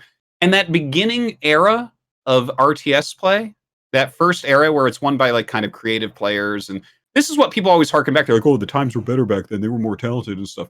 That whole era gets stretched out so long because it takes forever to get into just strong mechanical players winning everything, right?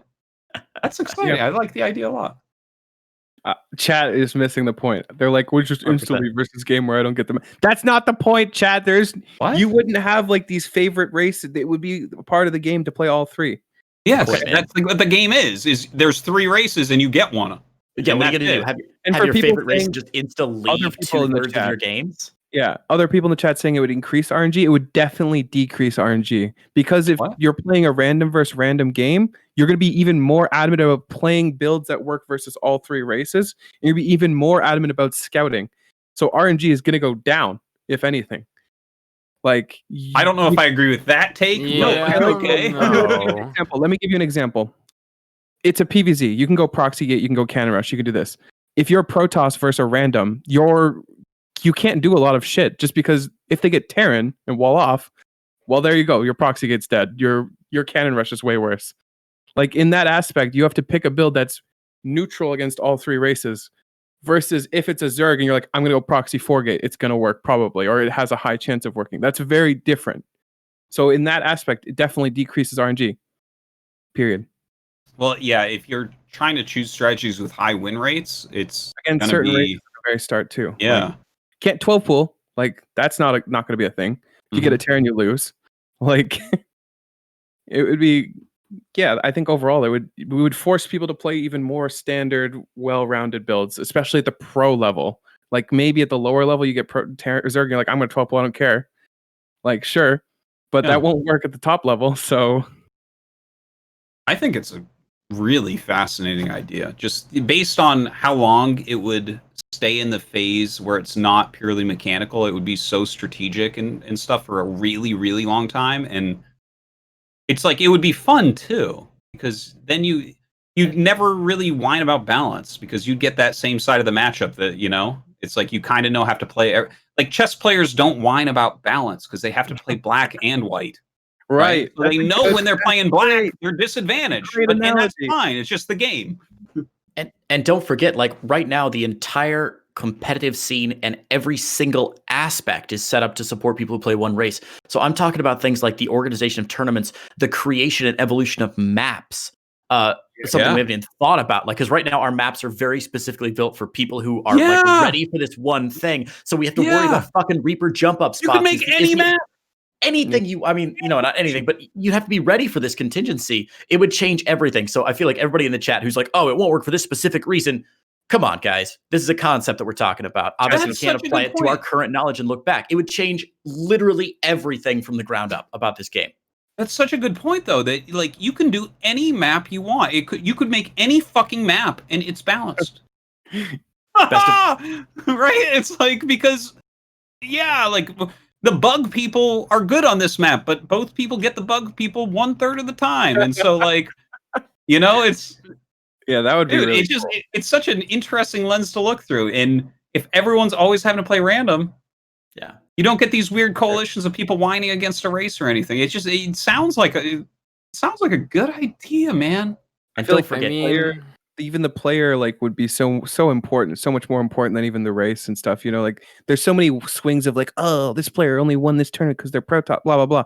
Like the player would be so much more valued in these positions where it's like, wait, but doesn't it also, like, if one of the races is statistically better in one scenario than the other, doesn't it then just become, oh, this player rolled random this race this many times, so he won? Couldn't that also be a possibility?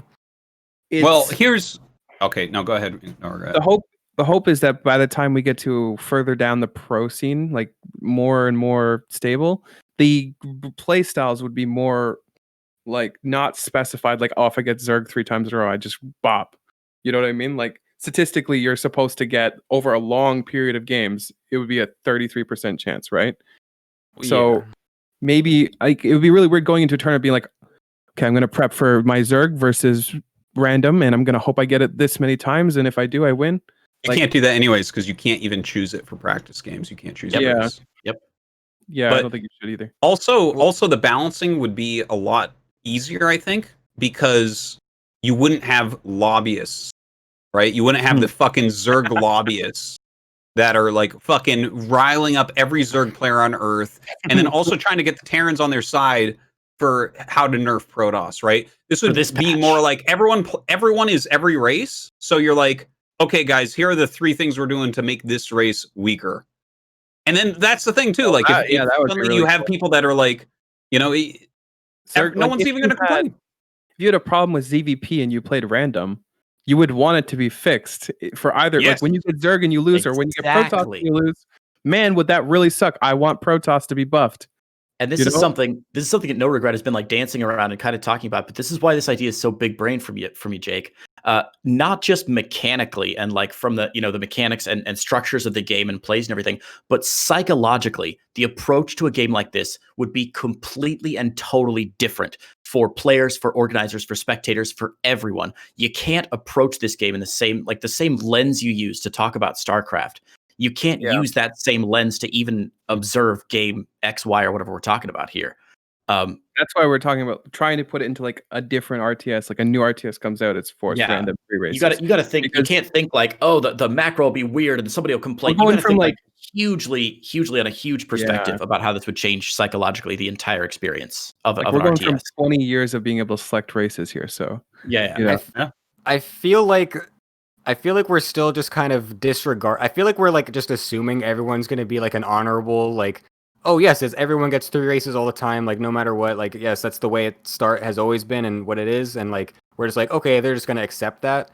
I feel like there's still a lot of people like in this there's a lot of different people in the world that will very easily just assume that, or they'll just get connected to a certain race or something, be like, they'll still kind of lobby for that race in some way or some form. Like I feel like we're kind of putting a lot of hope on. Like, I feel like we're putting a lot of hope. Gamers, what's that? We're going to be talking about many pro gamers, right? Like, I agree with you on the like there might be a few people that are passionate, but I think overall, like if there's a problem with PvZ and we're playing a random, like forced random, everyone's going to want PvZ fixed. Yeah, by the time you get Protoss, that'll be like what 1/9 of your matches, right? Something like that. That because there would be 9 matchups, so 1/9 of your games are that. So the balance of it matters less in that context. And then also you have to play both sides of it, right? It's like maybe you're really good at, robots versus bugs, but when you play the bugs, you're pissed because you lose every game. So it's like, okay, well, I'm losing 1/9 of my games all the time. We may as well fix this and make it more even. Because if I'm good at the other side of the matchup, I should be good at this side because I understand bugs versus robots, Yeah, and then there's also the possibility though of where some since there are 3 races, there's just generally people that are better at certain races than others. Like that's just kind of how even though you are playing all of them relatively more frequently, I feel like you'll still get 1 or so races that you are generally slightly better at, right? And then just because of your skill set, that'll just potentially skew things as well. Like I feel like we're looking at some important certain things in a vacuum and doing a lot of assumption as to how people will play the game. And I get the idea behind it, but I feel like there's still something that will be happening where people will find some way to hone in on one race specifically more than others. But then they'll be letting their other races down. Yeah. And that's going to be why they lose more games, right? I feel like we're looking you're looking too in right now. That's the problem. Like, and he thinks we're looking too out. If we blow this way out, like if we've never been able to pick a race from the beginning, I don't even know if you'd be feeling the same way right now. You know what I mean? Yeah, and that's the thing too. Yes. Based off of how we've been playing the game for so long so far. But you're right. If we've never been able to pick races from the very beginning, it's never happened. You could have a totally different structure. Here's an aspect too for the balancing, right? It would be so much easier with the statistics because you can't even say things like, "Oh, Zerg players are harder working" or something, or like Zerg players, true. Or like, "Oh, Terrans had it so hard for so long, they just had to get better, and now on this patch, that's why they're winning because it's even." And it's like you can't even say shit like that because you can just look at the statistics. You're like, everyone plays all the matchups.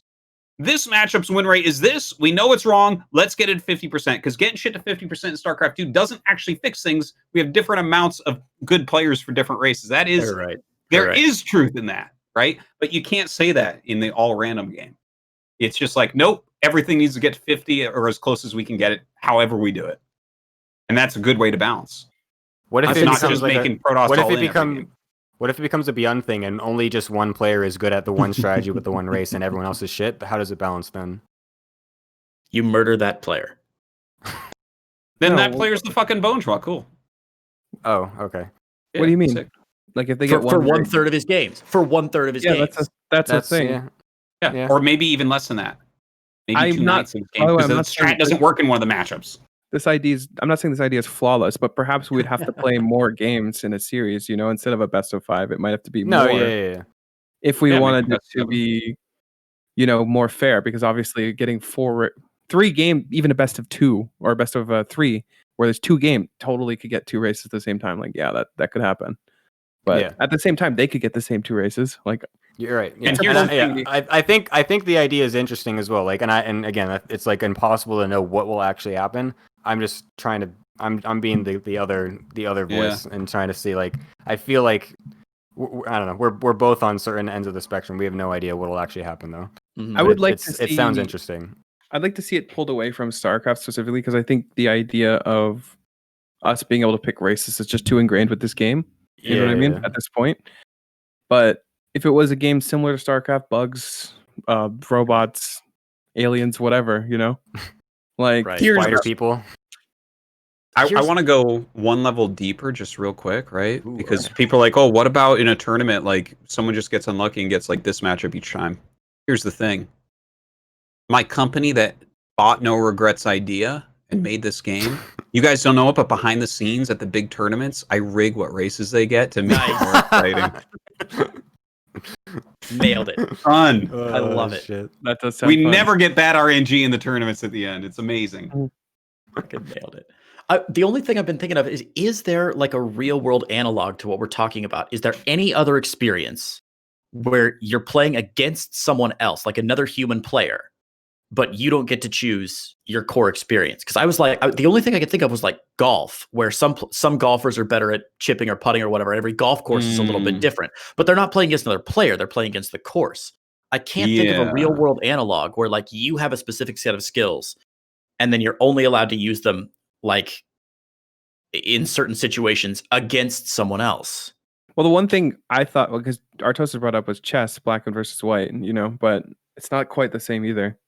No, because that's a perfectly balanced game, whereas what we're talking about would be a perfectly imbalanced game like StarCraft. Someone's right? saying like an Iron Man competition type situation. Maybe you're good at throwing hammers or pulling wheels, but not good at pushing airplanes or whatever the fuck. Right? Like, sure. I'm really bad at lifting up planets, dude. I can't quite get that when I'm under that. maybe if you had like a tennis tournament, but it randomly gave you which court, grass or regular or clay or something. Clay. Yeah, like something like that could be a similar type of thing where it's. It's fascinating. Sure. I need a Reddit discussion thread. I need a TL thread. I need a long ass Twitter tweet about Reddit all this to shit. talk about this. Really? Someone said that's what I'm saying. We're having such good discussion right now in the with the guys in the chat. I want to. I want to see how badly out of context all our remarks are taken and how they're stretched to their absurd logical limits based on what we've said. Yeah. Hello? What? Is my mic on? Okay. Yes. Yeah, you just haven't said anything interesting, so we're not talking. I'm not talking about it then. I was thinking poker might make sense, but I don't know. Well, I don't know. I thought it was a really cool idea. I would really like to try a game like that where I'm forced into random. It's just like playing random is like a good way to get yourself behind everyone else in RTS. Right. It's just too much. It's too like even like in MOBAs and stuff, right? Like even pros, they have like a certain number of champions that they can really play at their top level. Right. It's just this is normal. This is how it boils down. But if you force everything random all the time, that could even be cool in MOBAs, I could see, right? Like you get a random champion for whatever position you're in or something, right? Like you get a random heal champion you don't get to choose. But I don't know. That would probably get imbalanced a lot quicker. But I think with RTS, it could be very cool. Okay. Well, let's go into the Patreon questions, I guess. I like the ideas a lot. Yeah, I don't know. Any final thoughts on that before we jump over to Patreon questions? It's a fascinating idea. No matter how many times it gets shit on, it's a really interesting concept. No, that's I think the number one takeaway is that's really cool. A really cool. I don't mind chat shitting on my idea because I know they're all wrong. Yeah, they certainly don't know. Well, anyways, we talked about that a lot. We had a very good and exciting conversation in the pre-show, and I guess that did get recorded. Thank you, Cobra. So if you are a Patreon subscriber at $5 or more, you will be able to listen to the original conversation. The birthing of it. The idea. Birthing of the idea. It was really great. So check that out. Of course, check out our Patreon, patreon.com/ThePylonShow. Big thanks to our $100 donators, or Patreons rather, Shane, Jerry Wang, Astrofin, Maynarde, and Blinker. Let's do the Patreon questions. Let's do it. All right. Best part of the show. It's all going to be questions about what we were just talking about. That and beyond. You guys still have time to drop questions in there. Here we go. Hydro33 asks, can you guys do a cats level deep dive on the reason why people hack in any game? It is particularly interesting to me that people hack recreationally with no financial incentive. Ego. And when he says cats level deep dive, I think he means philosophically speaking. So, ego. That's what it is. Yeah. People are bad, and they don't like being bad, and they want to be good, and they don't care about anything else, and so they just want to feel the good chemicals in their brain, and so they hack, and then they get their kick with that. They like fucking with other people, be like, haha, I'm happy because this person's not happy anymore. I think it's a different type of person than maybe who the person that's asking. There was a lot of hacking in Brood War, I gotta say. And the thing is, people would hide that they're hacking for as long as they possibly can, and they'd become top players.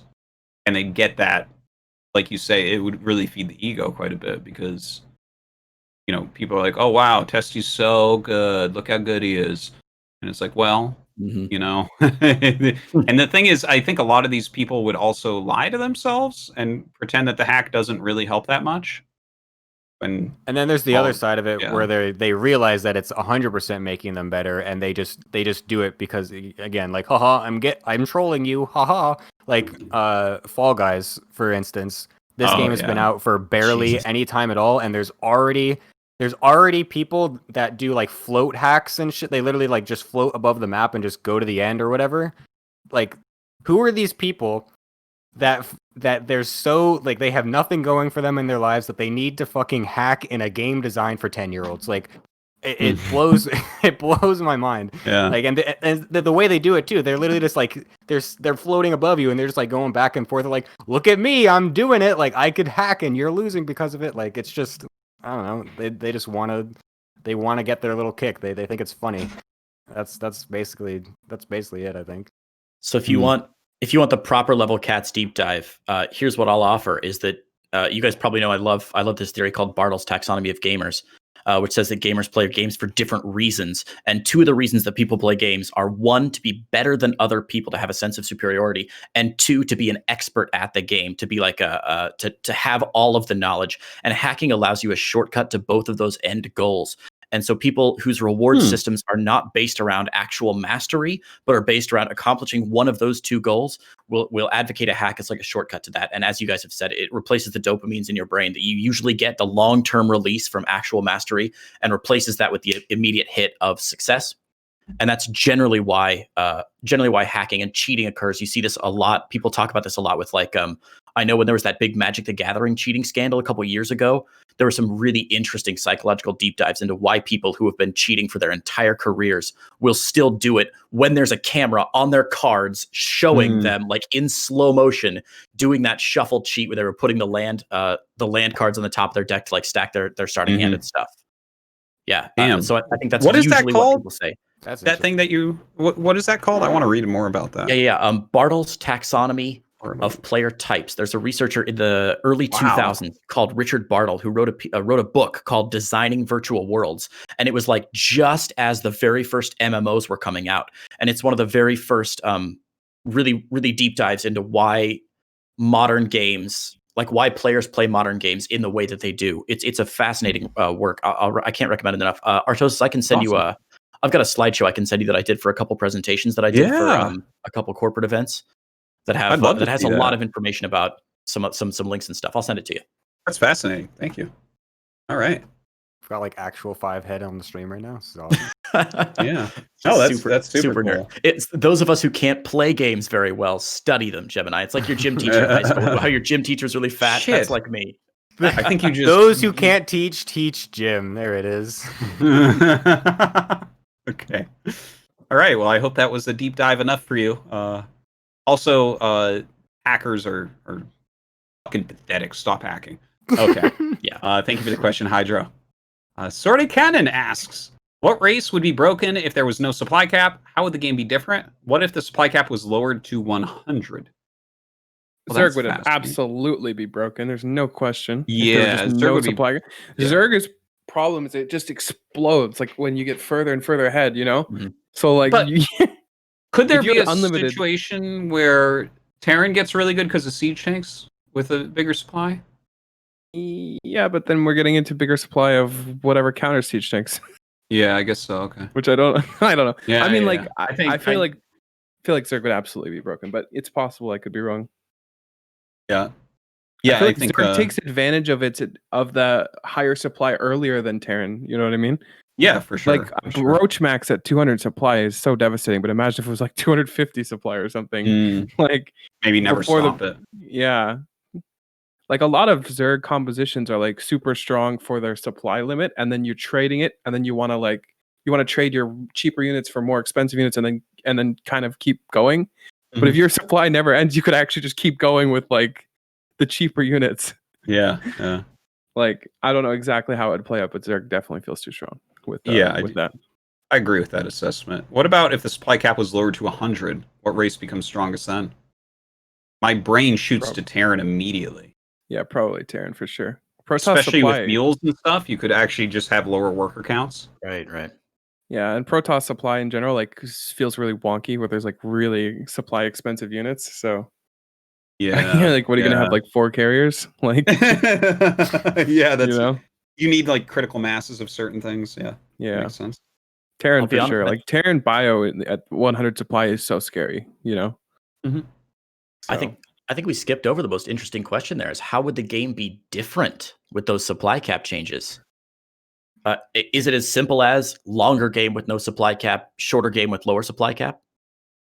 Actually, I feel like, I think with no supply cap, it gets so broken. Yeah. I think you have to say if every player had infinite supply. Oh, you went robot on us, Creighton. What did you say? Say it again. Shit, sorry. No, you're better now. You're back. Yeah. Okay, sorry. I was just saying logically, if you think about it, like if there's no supply cap, then you have to think about what would every race be like with infinite supply, and like, god damn, that'd be fucking terrible to play and watch. And that would be terrible. I think because it inherently favors Zerg, I think the no max games would last shorter than you expect because of how fast Zerg already maxes. Yes. They would just max out like you can max at like with 200 versus like a 130 Protoss army in like a 9 or 10 minute game. That will just be inflated even more. The game will literally just end. That's what I was saying right there. Sometimes the Protoss can hold. Yeah, it's just not. So the other races might all in like against Zerg or something. Everything would look like PVC looked recently. Yeah, but even then, Zerg could just play more passively and then hit that same explosion. So it doesn't really change much. Like, yeah. Okay. It was actually kind of an interesting question. I like the idea of the 100 supply cap as well. It's like, I think that would be a more valid way of playing. But yeah, I think would be too strong. I think so. A max supply or unlimited supply feels really wonky, but 100 supply I could actually see. I could see games. Terran can function on like less bases and put planetaries down and stuff, and like I think all of this would help with lower supplies, right? Like if you just couldn't get over 100, like Marine Medevac would just be so efficient forever, and like right. This Zerg drone count wants to be at like 80 already, you know? Like to even keep up. So it'd be so weird. And 80 drones. Yeah. Oh, I love it. To be fair, though, banelings are the most supply efficient units, really. Yeah, if you have 80 drones. A Not if you 400 have supply 30. of a 400 Yeah. supply of banelings. Like to see banelings trade efficiently at 40 drones. You know? All right. Sword of Cannon, thank you for the question. I like that one. Cool. Red Gunner Guy asks, when you ladder for the first time, you do 5 placement matches. However, many think this is inaccurate. How many games would you have to play for it to be accurate? Oh. Insert joke about being GM chat. P.S. Any tips for studying for exams? This is an awesome question. This is what's known as a Fermi question because there's objectively a correct answer to this question. Like statistically, there is a correct answer to this question, but we have no idea what it's going to be. Okay, that's it's one of those questions where you have to make like a lot of assumptions and a lot of guesses to get to the right answer. And that's the only thing I can contribute to this because I don't fucking ladder. So that's all I know. But I can tell you it's interesting, but I can't tell you any more than that. Yeah, it definitely depends on how good you are. Like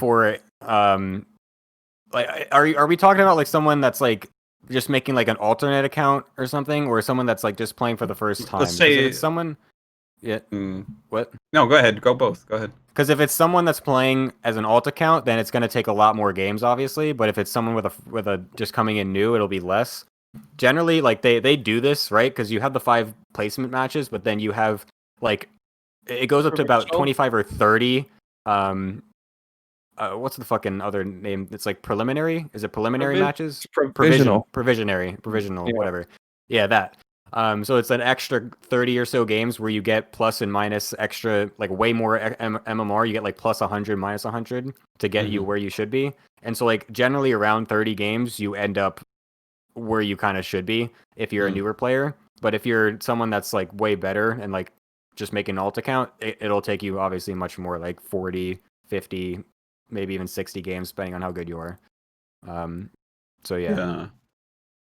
Yeah, it's definitely there's win streaks and loss streaks where the MMR lost and one is inflated, like you mentioned. So, and I think that it takes more games if you're really, really bad. I've heard about people who are playing StarCraft 1 for the first time who have to lose like 40 or 50 games to actually get to the very bottom of the ladder, right? Because it starts you at like 1500 and then it's like people like don't win a game for 30 games or something like that. So yeah, that's, I guess, I don't know. I still remember my first 20 StarCraft 2 games. I went 1-20 with my first StarCraft games, StarCraft 2 games specifically. That's rough. And placed in Platinum League because it was 2010, and that's how the ladder worked back then. Bronze, so. I'm so happy I can remember my literal exact first game that I ever played of StarCraft Online. It was a 1v1 on Lost Temple, top versus bottom, and I 4-gate with a Warp Prism rush. I went up the front of the ramp with the main army and backstabbed with the Prism. I was already Liquid Hero. I was fucking nuts. You definitely won that. That's impressive. Yeah. Damn. You'd win that still crazy. Today. That's MLG level play. I was absolutely nuts. Yeah. Shit. He has a second part of the question. Any tips for studying? Well, I've got a good one. Exams. I've got a good one. Sleep.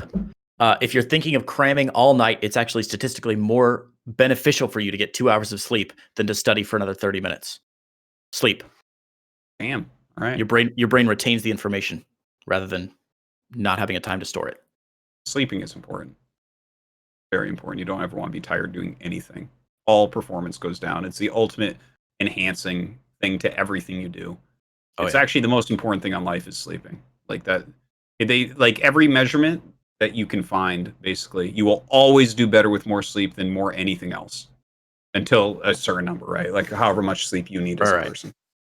Here I am sitting with my average 5 to 6 hours of sleep every day. Some people don't need as much as others. Monka W. Oh, I don't get my 7.5 hours. I can't fucking even think without 7.5 hours of sleep.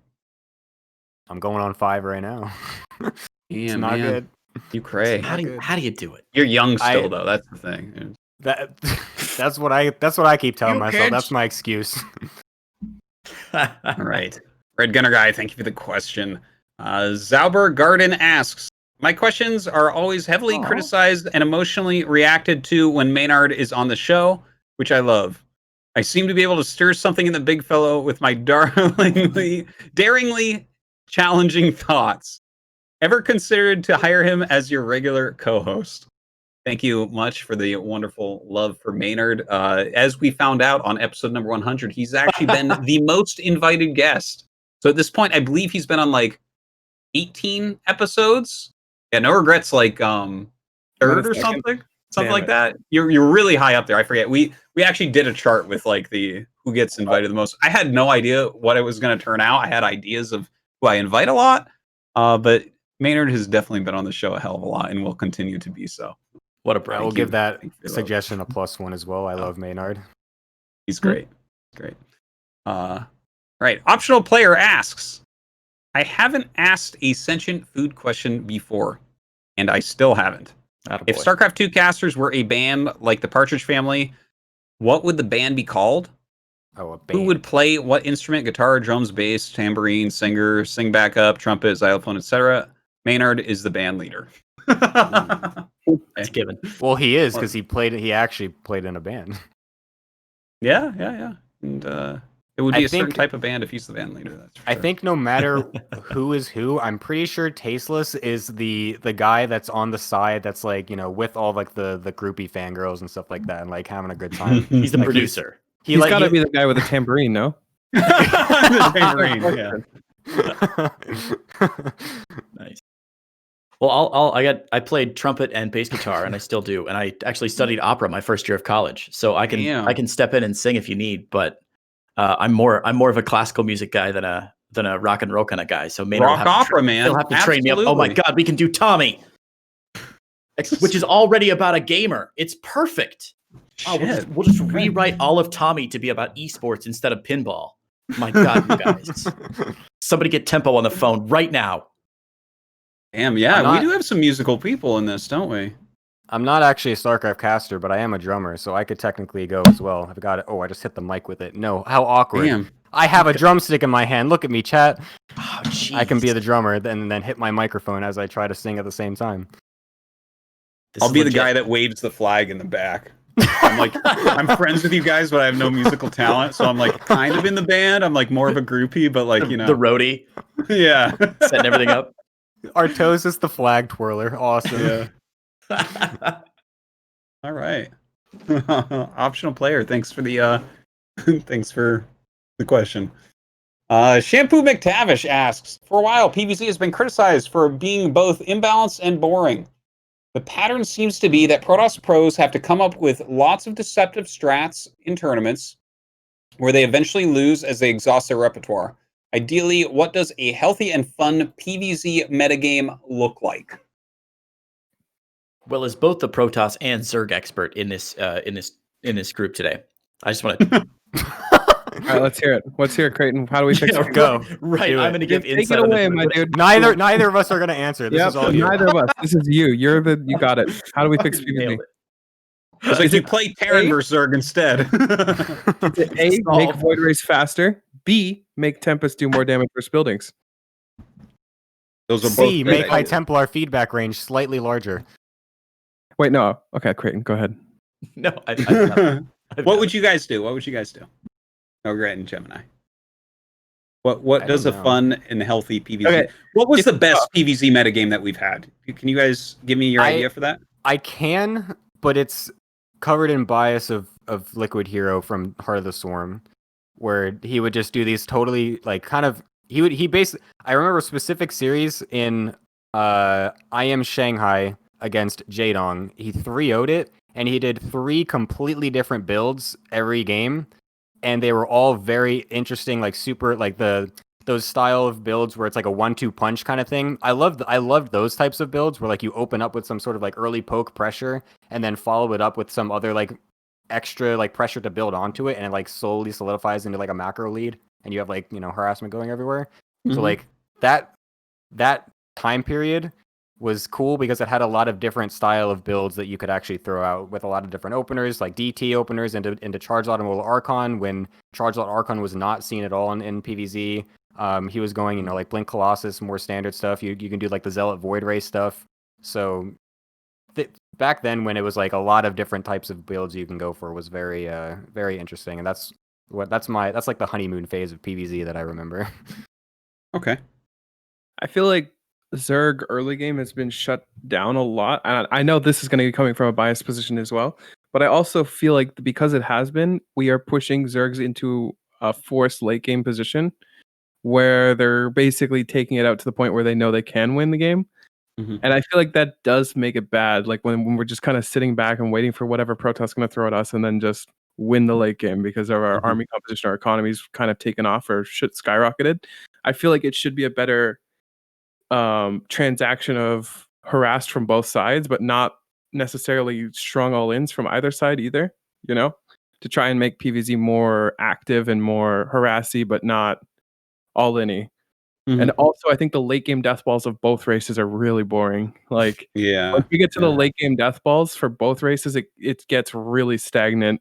Neither race really has any incentive to push out across and are actively punished for doing so. Like, when you see Zerg go off creep out of spores, you see them actively punished. Same for Protoss when you see them going into spores, right? Yep. So that design in general just does not work, I feel, for a late game. I don't want to offer a solution because I haven't thought about it enough, especially as an early game expert. But if it was my job to do so, I definitely would try to come up with something. Okay. Yeah, I and agree with the not late game speeding stuff. Void Race up. That would not be my way of doing it. I feel like one of the most annoying things, like I agree with NoRegreT's late game stuff, and I'm always someone that has historically liked being someone that ends games in mid game too, because it feels better, because I don't like doing that late game stalemate shit. I think the annoying thing is that as Zerg, like they have it feels like they have a massive power spike in the mid game to kind of do what they want, because they get to their preferred drone count really fast, and then they have like the breathing room to do those like multiple waves of attacks and stuff like that. And so like as the Protoss, then you kind of are you have to maneuver that in a certain way that makes it very restricting, and then allows the Zerg to kind of just like get ahead through that way. I think like the speed with which Zerg can get to their max drone count and then do what they want off of that, with the addition of creep spread allowing them to very easily like, you know, engulf the whole map, makes it really confusing and difficult to try to maneuver it in a certain way to make it more interesting, like kind of what NoRegreT was saying, to make it where there's more harassment back and forth throughout the entire early to mid game, to make it seem a little bit more even. It feels like it feels like early game is like Protoss trying to fuck over Zerg, and then if that doesn't happen, then Zerg gets to fuck over Protoss, and then late game is just them sitting next to each other and never attack.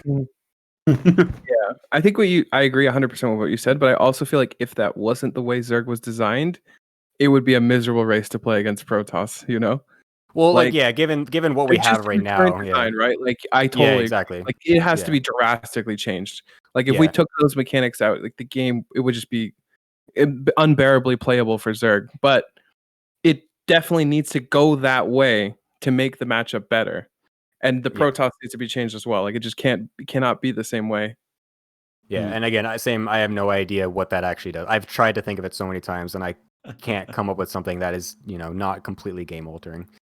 Yeah. I think I really wish we like. I don't think the resources are there to really do it, but I think we just need a huge shift in PvZ, like a huge shift.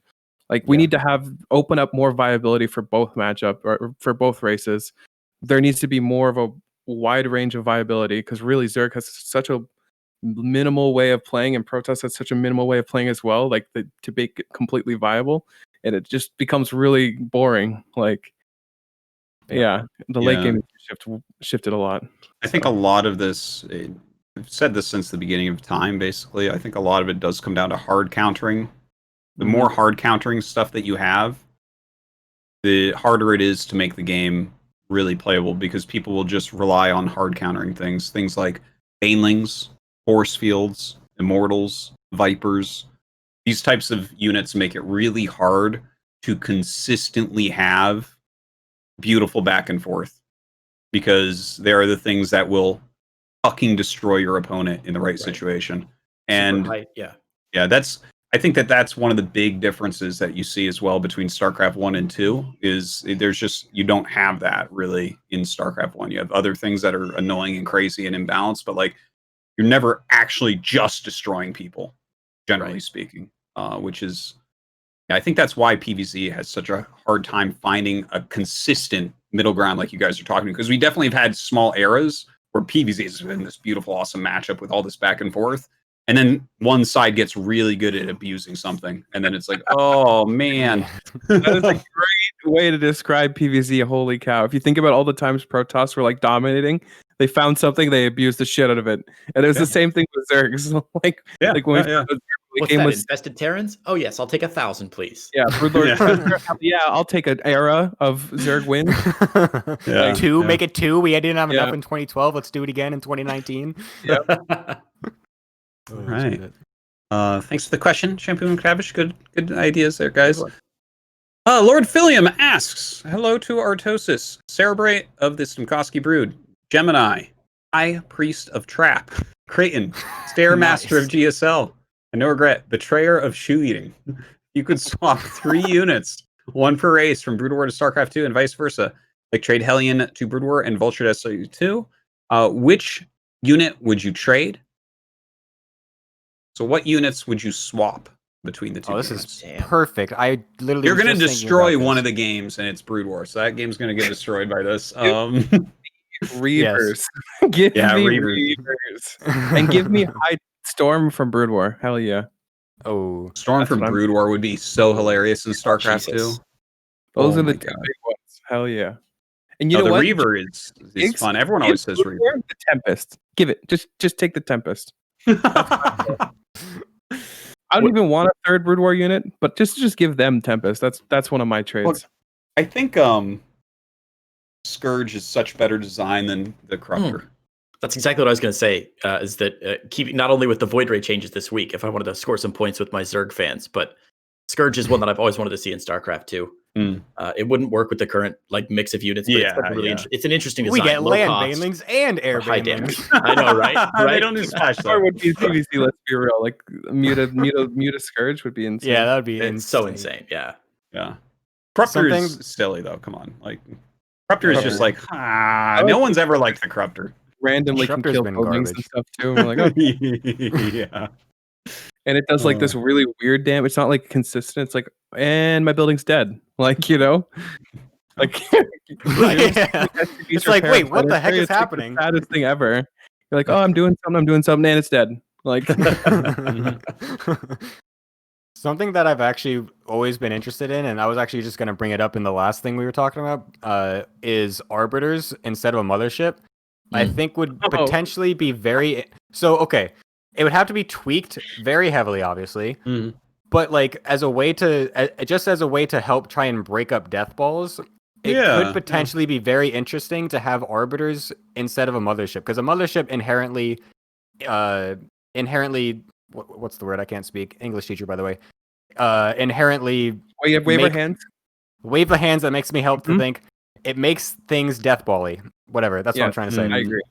And so if you have Arbiters to maybe help split up, so you can have different groups of units with different groups of Arbiters, recalling places. The recalls would have to be really tiny, obviously, to be, balanced and shit. But, I don't know. I that's something that I've always thought about and would be interesting. You know what the poor man's Arbiter is in StarCraft 2? The poor man's Arbiter is a Nexus on the other side of the map. Yeah. People actually kind of attempted to bring Arbiters into the game. That shit is the fucking... I love that, too. It is so cool when it actually works. Like, the double... When Neeb was bringing it out and like Nexuses on each side of the map and just recalling all over the place, like that was the coolest era of PvZ. That was cool. Very cool. Recent memory. Like that was one real way. He's like, you have a problem ahead of you and you come up with a really unique solution to it. Like how do I break up these death balls from Zerg, like these spore crawling, disgusting Zerg players, and it's Nexuses all over the place. Yeah. I love doing that. The double recall 1-2 punch is so fun. I barely ever get to do it, but the 1 or 2 times I have, it's just like, oh my god, I'm a strategic mastermind. Oh my god. And it fits really well in like the story of the game. So like you feel like a Protoss player when you do that, right? Yeah. You're like, this is such a Protoss thing to do. As a player, I love doing something that makes me feel uniquely Protossy. Sure. That's why I like it. Not just that I like killing Zerg players. I mean, I'm talking about other humans as well. Purifying Zerg players. All right. Yes. We're going to keep it in the storyline. There we go. All right. Hope that answers your question. It seems like the Arbiter, the Scourge, the Reaver, all high on the list. All right. Aaron McLeod asks, wondering how you all have found the Starcraft subreddit to be since the meme rules change. Gemini. Excellent. That's for sure. It's so much more fun. Wow, I can actually go there and not feel like I'm, bored out of my mind looking at another 5 upvote thread about, whatever random tournament someone's doing or something. I don't know. Yeah. Like there's definitely a lot of bad memes that are doing well, but it's more alive, which I appreciate. Yes. I don't like it when there's nothing new, when there's a bunch of new shit. And the thing is, I'll go through 20 bad memes to find one funny enough that I laugh out loud and actually send it to Tasteless, Go down into meme mines and come back. Yeah, it's fun. It's much more enjoyable. Like, yeah, some dumb shit gets onto it, but it's not what people think. Like, everyone's like, it's gonna be flooded with terrible memes. It's like, no, there's 3 at the top, maybe and at the most 1 or 2 at the bottom. Everything else you were already looking at is still there. Yep. Congratulations, you can see everything still. Maybe you have to go to the second page. Whoa, to see something. So yeah, I refuse to do that. Never gonna happen. It's good. All right. Aaron, Fridgerator asks, the GSL has had quite a few achievements accomplished by its players over the past 10 years. Considering this, what feats of strength are left that the GSL players have yet to accomplish that we can still witness?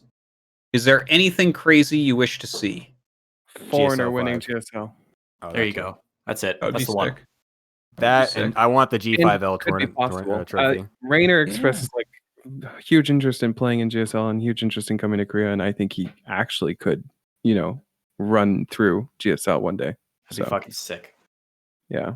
You can show him the good pizza schools in town, NoRegreT. Oh God. Get out of here. Yeah. Are we about to go on a Korean pizza rant? I hope not. Let's not do that. No. We already have enough. Let's not do it. Yeah. That would be great. A foreigner winning, obviously. I would love almost as unlikely a Protoss winning GSL would be cool. Got him. Yeah. The G5L trophy you mentioned, Gemini, that'd be good. Yeah, no, it would be cool to have someone. Well, I guess Zest is the only one that's on the radar for having the 3 GSL trophies, right? Because we have Zergs and Terrans with that, but no Protoss. That would be cool. Trap's gonna win the season, so don't worry. That one of those will get completed. All right, cool. I guess that's what we got for you, Fridgerator. Thanks for the question. Nahyun asks, do you value a tournament win differently depending on who a person won against? Only example that comes to my mind is the BlizzCon final with Cyril, Raynor, and Dark. The final might have been something completely different, yet the guy who proudly beat Cyril got stomped by Dark. I need more character. Okay. Yeah, what do you guys think about that? Like, does that lessen the victory of Dark because he beat Raynor who beat Cyril? Like, absolutely not. Nah. In my opinion. I mean, not in that specific example. I mean, like, if Raynor takes down Cyril, like, and I beat Raynor, I'm gonna feel great, Like, it's not like I'd feel better. Maybe I don't even know if I'd feel better if I beat Cyril. I beat the guy who beat Cyril, Like in that specific example. I mean, certainly if there are some easy side brackets, like that half of the bracket's super easy and this side of the bracket's super stacked, we get to a finals where it's a stomp. Yeah, that kind of sucks. But in the global finals, that'll never happen. So yeah, I think I don't feel that way, especially if the tournament is big enough and strong enough and well seated, Like I don't think I've ever been upset by a global finals final where the 2 players didn't have insane prestige, I think we can be disappointed. I think we can be disappointed by the result, but I don't think I've ever been to thought of a premier tournament where I discounted the way the player got there or like who they beat to get there. I think when you're talking about the GSL, when you're talking about BlizzCon, when you're talking about EPT or whatever, by the time the players get to there, it really like the last series may be shitty, right? But the fact that both players made it through insane brackets to get there, I don't think we can discount that run. So it's sort of weird. Like I have to separate out it's not was the last game good. It's was their run to get there more or less impressive. And generally speaking, no, you're right, NoRegreT. They're always going to be pretty impressive to get there. Yeah, that's true. That being said, I do kind of value some players at slightly different levels. Like like I've talked about this a little bit before. There's like this circle of players that beat each other to win championships, and then there's the players that beat anyone to win a championship. Like Rogue and Maru stand head and shoulders above everyone because they will beat absolutely everyone in the finals. And then for a while we had this little circle of like Stats, Dark, Sue. I think there was like one other. Stats, Dark, Sue. Those were the main three. I think maybe TY was involved in that as well, where like every tournament they won was against each other.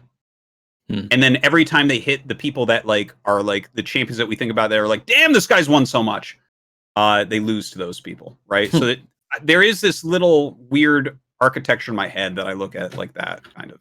Yeah. Chat's raising an excellent point. Sniper won a GSL at one point.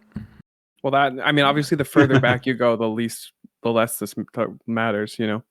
Yeah, we went through some weird periods in there. That was weird. Like when Sniper won GSL, how many of those the Code S players were completely like randos, you know?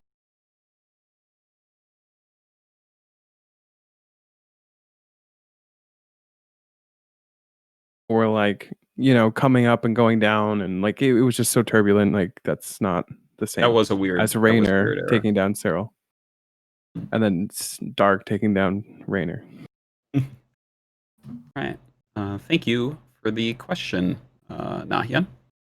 Washburn21 asks, it seems like the balanced team is trying to be extra careful when nerfing banelings, and it seems like Zergs can just lose without enough banelings. Do you think we see baneling-heavy compositions dominate the meta because the unit is just too strong, or because Zerg players lack a viable alternative? They're good. I think probably it's the best unit in the game. So it's really important that people understand the baneling is the best unit. Okay. And I think it's not particularly close. Do you think that the baneling's not the best unit? It depends. It definitely depends. I mean, can I name units that can beat them? Yeah, Storm? I can. What about Storm? It makes the banelings red before it hits your army. Okay, what about a second Storm?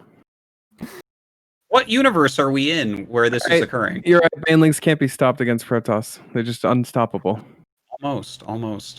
Anyways, but no, it's the best unit. So I think that's an important thing to state. Overall, it's the best unit in the game. It's incredibly important. Like the unit can't be changed by even like a little bit, because it's just you go too far on one side and it's just dead. You know, we're 10 years into the game being balanced around the units that are in it, right?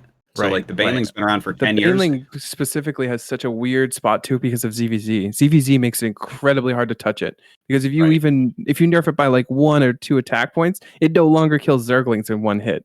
And that is a world of ZVZ that you do not want to be a part of. Okay, you do not want to open up that can of worms. It's a Zergling baneling expert. That's like every single player starting with fucking +1 carapace in Ling Bane versus Ling Bane. You do not. We would have melee rushes just so we could have a Ling Bane fight. It would not be fun. God. Okay. And imagine holding a Ling Bane all in where Lings don't die to banelings until you have 2 of them. Like, oh, no. Yeah. So it's a very fine line you walk when you nerf a baneling, especially versus light specifically, which is why we see what we see. Yeah. And that's why one of the damage points got rolled back so they can still 2-hit other banelings, because that's very important. Yeah, you know how many banelings it takes to kill a baneling egg now? It's like 4 or 3. Like the change is actually changing ZVZ quite a bit, but or at least in the offensive aggressive style. Like you used to be able to kill baneling eggs when they were spread or when they weren't spread, but now it's not even worth it. Right. Like wait, but the game has changed. Did they revert it so that way you can still do banelings versus banelings in the same way? Yeah, two banelings still kill a baneling now. Because they baneling plus egg, 1. Though. We're talking about eggs. Eggs, yeah, I don't know the exact. Oh, the eggs are baneling different eggs now? were changed. 4. Yeah. Now, right? Oh. Yeah. I want to say, I don't know. I don't remember. Yeah. It's a lot. It's more. That's all I care. Even if it's 1 baneling more, it's a huge difference. It does. I just want banelings to not one-shot probes with +2 attack. That's all I want. Thank you. Thank you for listening to my TED Talk. It's going to get 1 million views, that TED Talk. Okay. But yeah, no, I think there are some viable alternatives and stuff. The thing is, the game is balanced how it's balanced based around the units that are in it, right? So it's like impossible to extract that. The baneling is a great unit, and it's been balanced that way. So it's like Could we change everything and get things that are better alternatives than the baneling? Yeah, but it would take a long time and be really hard. All right. Thank you for the question, Washburn. Ass Rash asks. Jesus Christ. Hello. How do you define tactics and strategy in RTS? Can you generalize these definitions to other games or even to actual warfare? Anyway, thanks for the show, and I hope you are all keeping your autoimmune responses in check. Sincerely, Ass Rash. Okay, Ass Rash. Ass Rash, there's a correct answer to this question. Yes. If you don't mind me taking it. Go ahead, please. Yeah. Strategy is your overall plan, what you intend to do over the long term. Tactics are the individual steps you take to accomplish that strategy. That's true in video games. That's true in business school. That's true in anything you're doing. Those are just very different words. So your strategy overall may be, I want to go air eventually. Your tactics are, first I'm going to build a gateway, then I'm going to build a cyber core. And there are different ways you can chunk it out. But generally speaking, strategy is your long-term goal. Tactics is the step you take to get there. And it's that simple. Yeah, I always think as a commentator, the strategy exactly as you said. It's that big goal. And then tactics, like I generally look at as the moves in the game. Right. Like, yeah. Which is basically what you said. But I don't think of it like, I get a gateway next or something. I generally think of it more like, I move my Marines over here to intercept scout or whatever that might be. Yeah, definitely. Yeah. I really thought with this guy's name we were going to get another Boris cut your cock off question. He's like, what is your strategy to beat this famous rush? Like, yeah. No, it's a legit strat or a legit question rather. A legit strat. My God. All right, Ass Rash. Thanks, man. Thanks for the question. Some drunk Canadian asks, you're walking to your favorite taco shop after a day of proxy voids and bunker rushes. Sounds you about get right. there and it's gone, replaced by a vape shop. The worst. You see David Kim walk by. You grab him and threaten to kill him unless you get your taco. What taco is it? Sending much love from Van Strudam. All right, that took a turn I wasn't expecting, but I do love how he says replaced by a vape shop. The worst. I totally. It's like, I mean, all of us have lived in Korea very long times. It's like you have some restaurant or some place that you actually use, and then it disappears, and there's a fucking cell phone store there 2 days later. Overnight, yeah. The next day. Oh. This is some high level trick question though. There was actually, like coffee shops are like they go and come so quickly, it's ridiculous. Yeah, dude. There was a CU on the corner to like turn to get to my house, and it just was suddenly gone one time, and I just like all my direction in the world was lost. I was like, where do I live here? Like, what the fuck? How do I get to my an house? extra 3 blocks because you were waiting to get to the CU to turn. Yes, turn that literally happened. I was like, I was running my bike. CU Like, what the is fuck? a convenience store, by the way. It's it's the most popular chain out here. It's a convenience store and landmark, as he says. It's definitely like one of the best landmarks. Right at the CU. I was so confused, dude.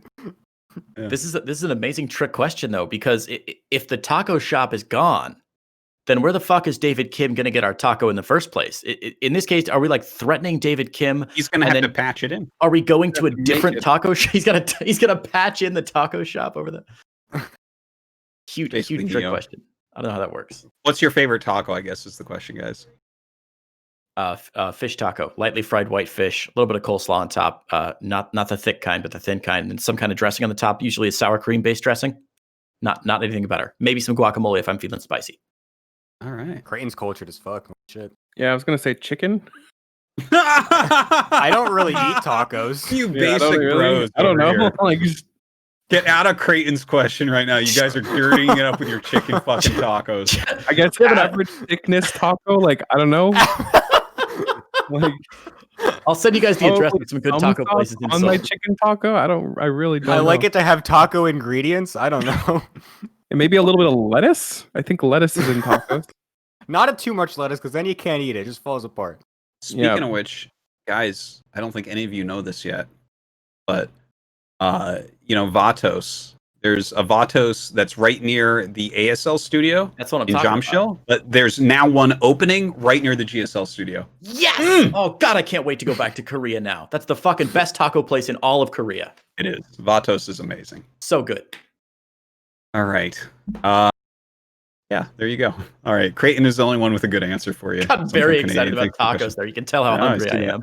It's not even Tuesday. Wow. Ravi Parikh asks, "Hi, I'm concerned that NoRegreT is not getting paid enough for this Pylon Show appearance.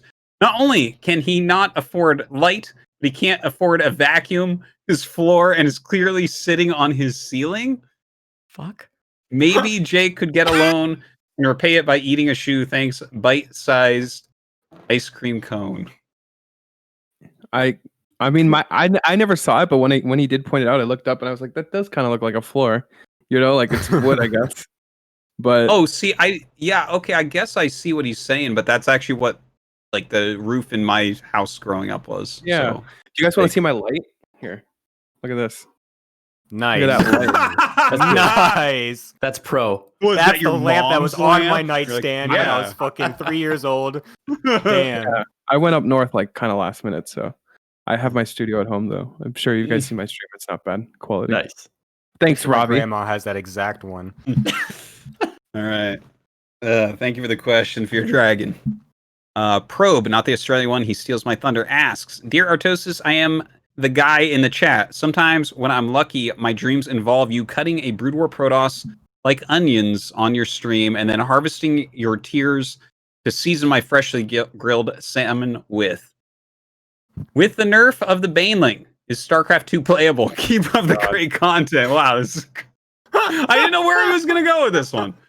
We need to make that one a pasta. Is StarCraft 2 still playable, guys? Oh. No, just give up. It's even Oh less my playable now. god. Damn. All right. Sorry, Probe. Uninstall. Thank you for the question. Our very own Alessandro asks, "Everyone, if you were invited to teach a semester of StarCraft at a university as part of their esports curriculum, what would you teach and what would the first homework assignment be?" Ooh, that's a good one. So I have a person here, Trap, and you should all study his VODs and immediately tell us in a 3-paragraph essay why is he the most handsome, amazing, and skilled player to ever play the game. Thank you. Are we talking Class about this? dismissed. What would you guys teach? It was StarCraft based. I think it's hard So because teach about Trap's VODs, and then it would have to depend on what level of I am teaching. If this is a class of grandmasters, it would be a very different, let's approach. assume that it's just regular humans. Okay, I would probably. It's kind of hard too because you're going into all 3 races at so many different levels of skill. But if I wanted to go for broad terms, it would probably be effectively using your actions and that kind of stuff. Like, how do we effectively use actions that we make? I think that stuff is really important for everybody, no matter where you are. You should not just be staring at your army and having 1,000 minerals. Right. You should be effectively using all the actions you can, regardless of what your APM is.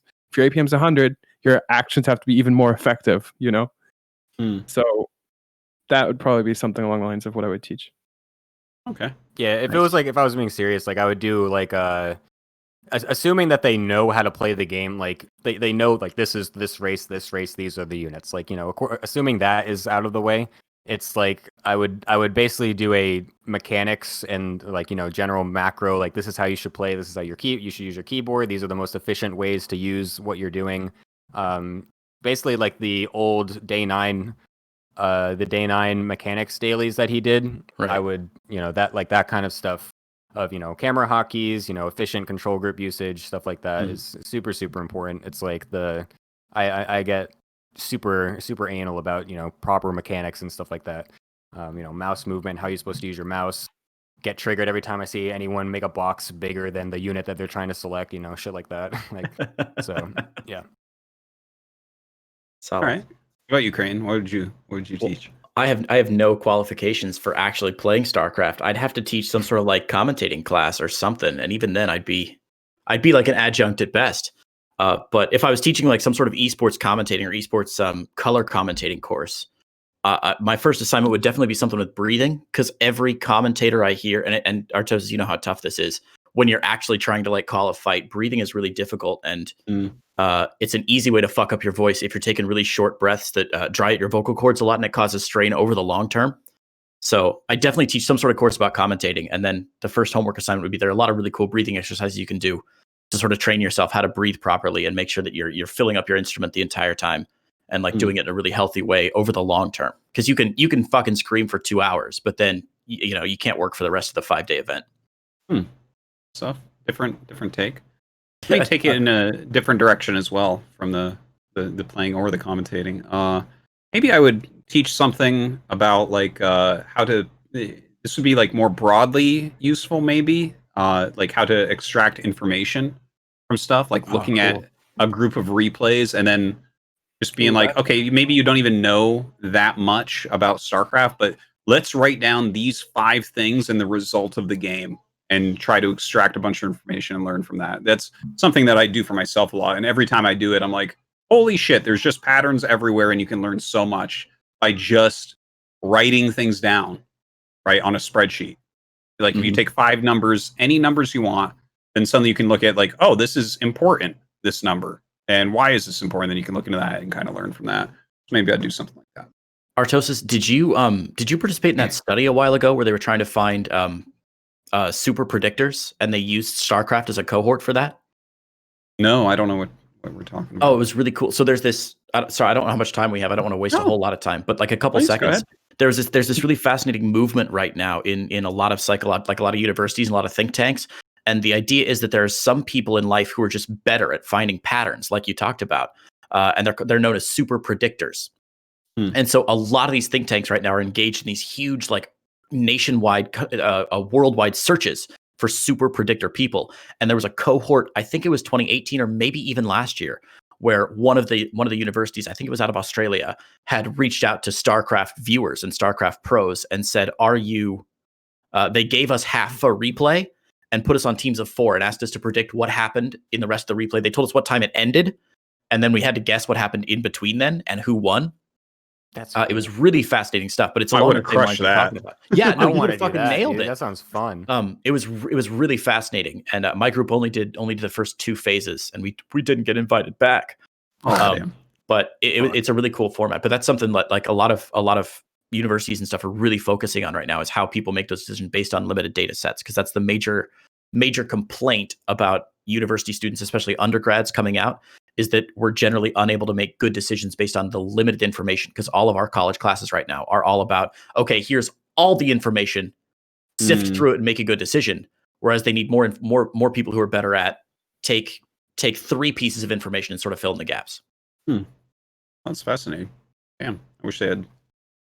I would like to try something like that. That's like, oh, he dies here. I'm like, oh, I know exactly what happens if he dies in 10 minutes, man. No problem. I've seen that before.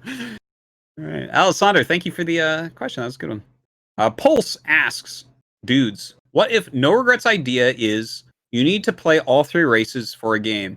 So you'd pick a specific race first, second, and third. You'd have to take into account the other players' best matchups and what maps they'd choose that race, etc. Reminds me of Hearthstone, 1 deck per game, and Gwent. Huh. What about that idea? I think real quick, the problem if you can pick the race the same multiple times, you would just practice one race and we'd be in the exact same position. Like, but like, what if you had to play all 3 races against your if you had to do that, that would be different. I think that would be fine. And that would be kind of a pseudo way of vetoing maps for certain races and stuff like that. Like, the maps would be way more important than in our random versus random idea. Like, I feel like I would. Yeah, that idea, but I think I still like the idea or the aspect of playing the game without the other person's race in mind to some extent as well. Like a random versus random in general, I think is, but that would also be really cool. Like, I wouldn't be against that specifically or particularly. I feel like just immediately my brain goes to how would I do this, right? And I think if it was something like that, I would have like 2 races that I try to get good at, and then one that I just all in with each game, right? Like a more throwaway where it's like, well, this build works like 40% of the that time. race away on the bad map too. Like, right. Yeah, exactly. Yeah, I just like the full random versus random experience would be a little bit more interesting. If it wasn't specifically StarCraft as well. I like the idea. It's real cool. Okay. That's all the Patreon questions. it looks like we have pretty much done it in time for Gemini to actually get to his class. Excellent. Perfect. Yeah. All right. I can go to work and not get fired. Yay. Yeah. No, this has been great. It's been a great episode, guys. A lot of fun talking with you. Good answers for those Patreon questions. Yeah, I guess that's it. We'll start to close out here. Why don't you guys tell people where they can find you, where they can follow you, what you're doing next, all that stuff. Creighton, let's start with you. Sure. Normally you can find me on all the social medias at Creighton Olsen, Twitch, Twitter, YouTube, whatever. I won't be there for the next 2-3 weeks, though. I'll be casting the DreamHack group stages and bracket stages. I'm doing EU, Latin America, North America, and I'm going to be on the B stream for most of the days. But then I'm also, surprise announcement, going to be on the A stream for a couple days as well. Nice. Casting with Fear Dragon one day and with Roddy another day. So I'm really excited about that. So if you're not watching DreamHack, you're an idiot for starters. So get on that because it's some of the best Starcraft ever, and I'm sure they'll talk about it here on the Pylon Show a couple weeks from now.